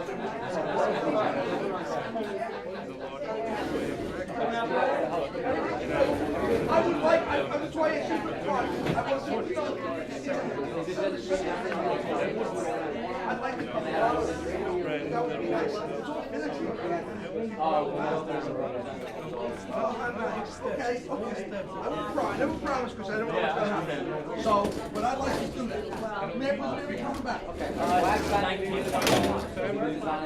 So she'll be back further. To be honest with you, I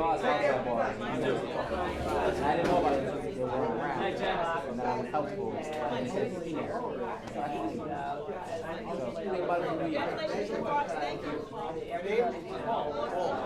Thank you. President was just here. Let me see if Bobby still wants to be on.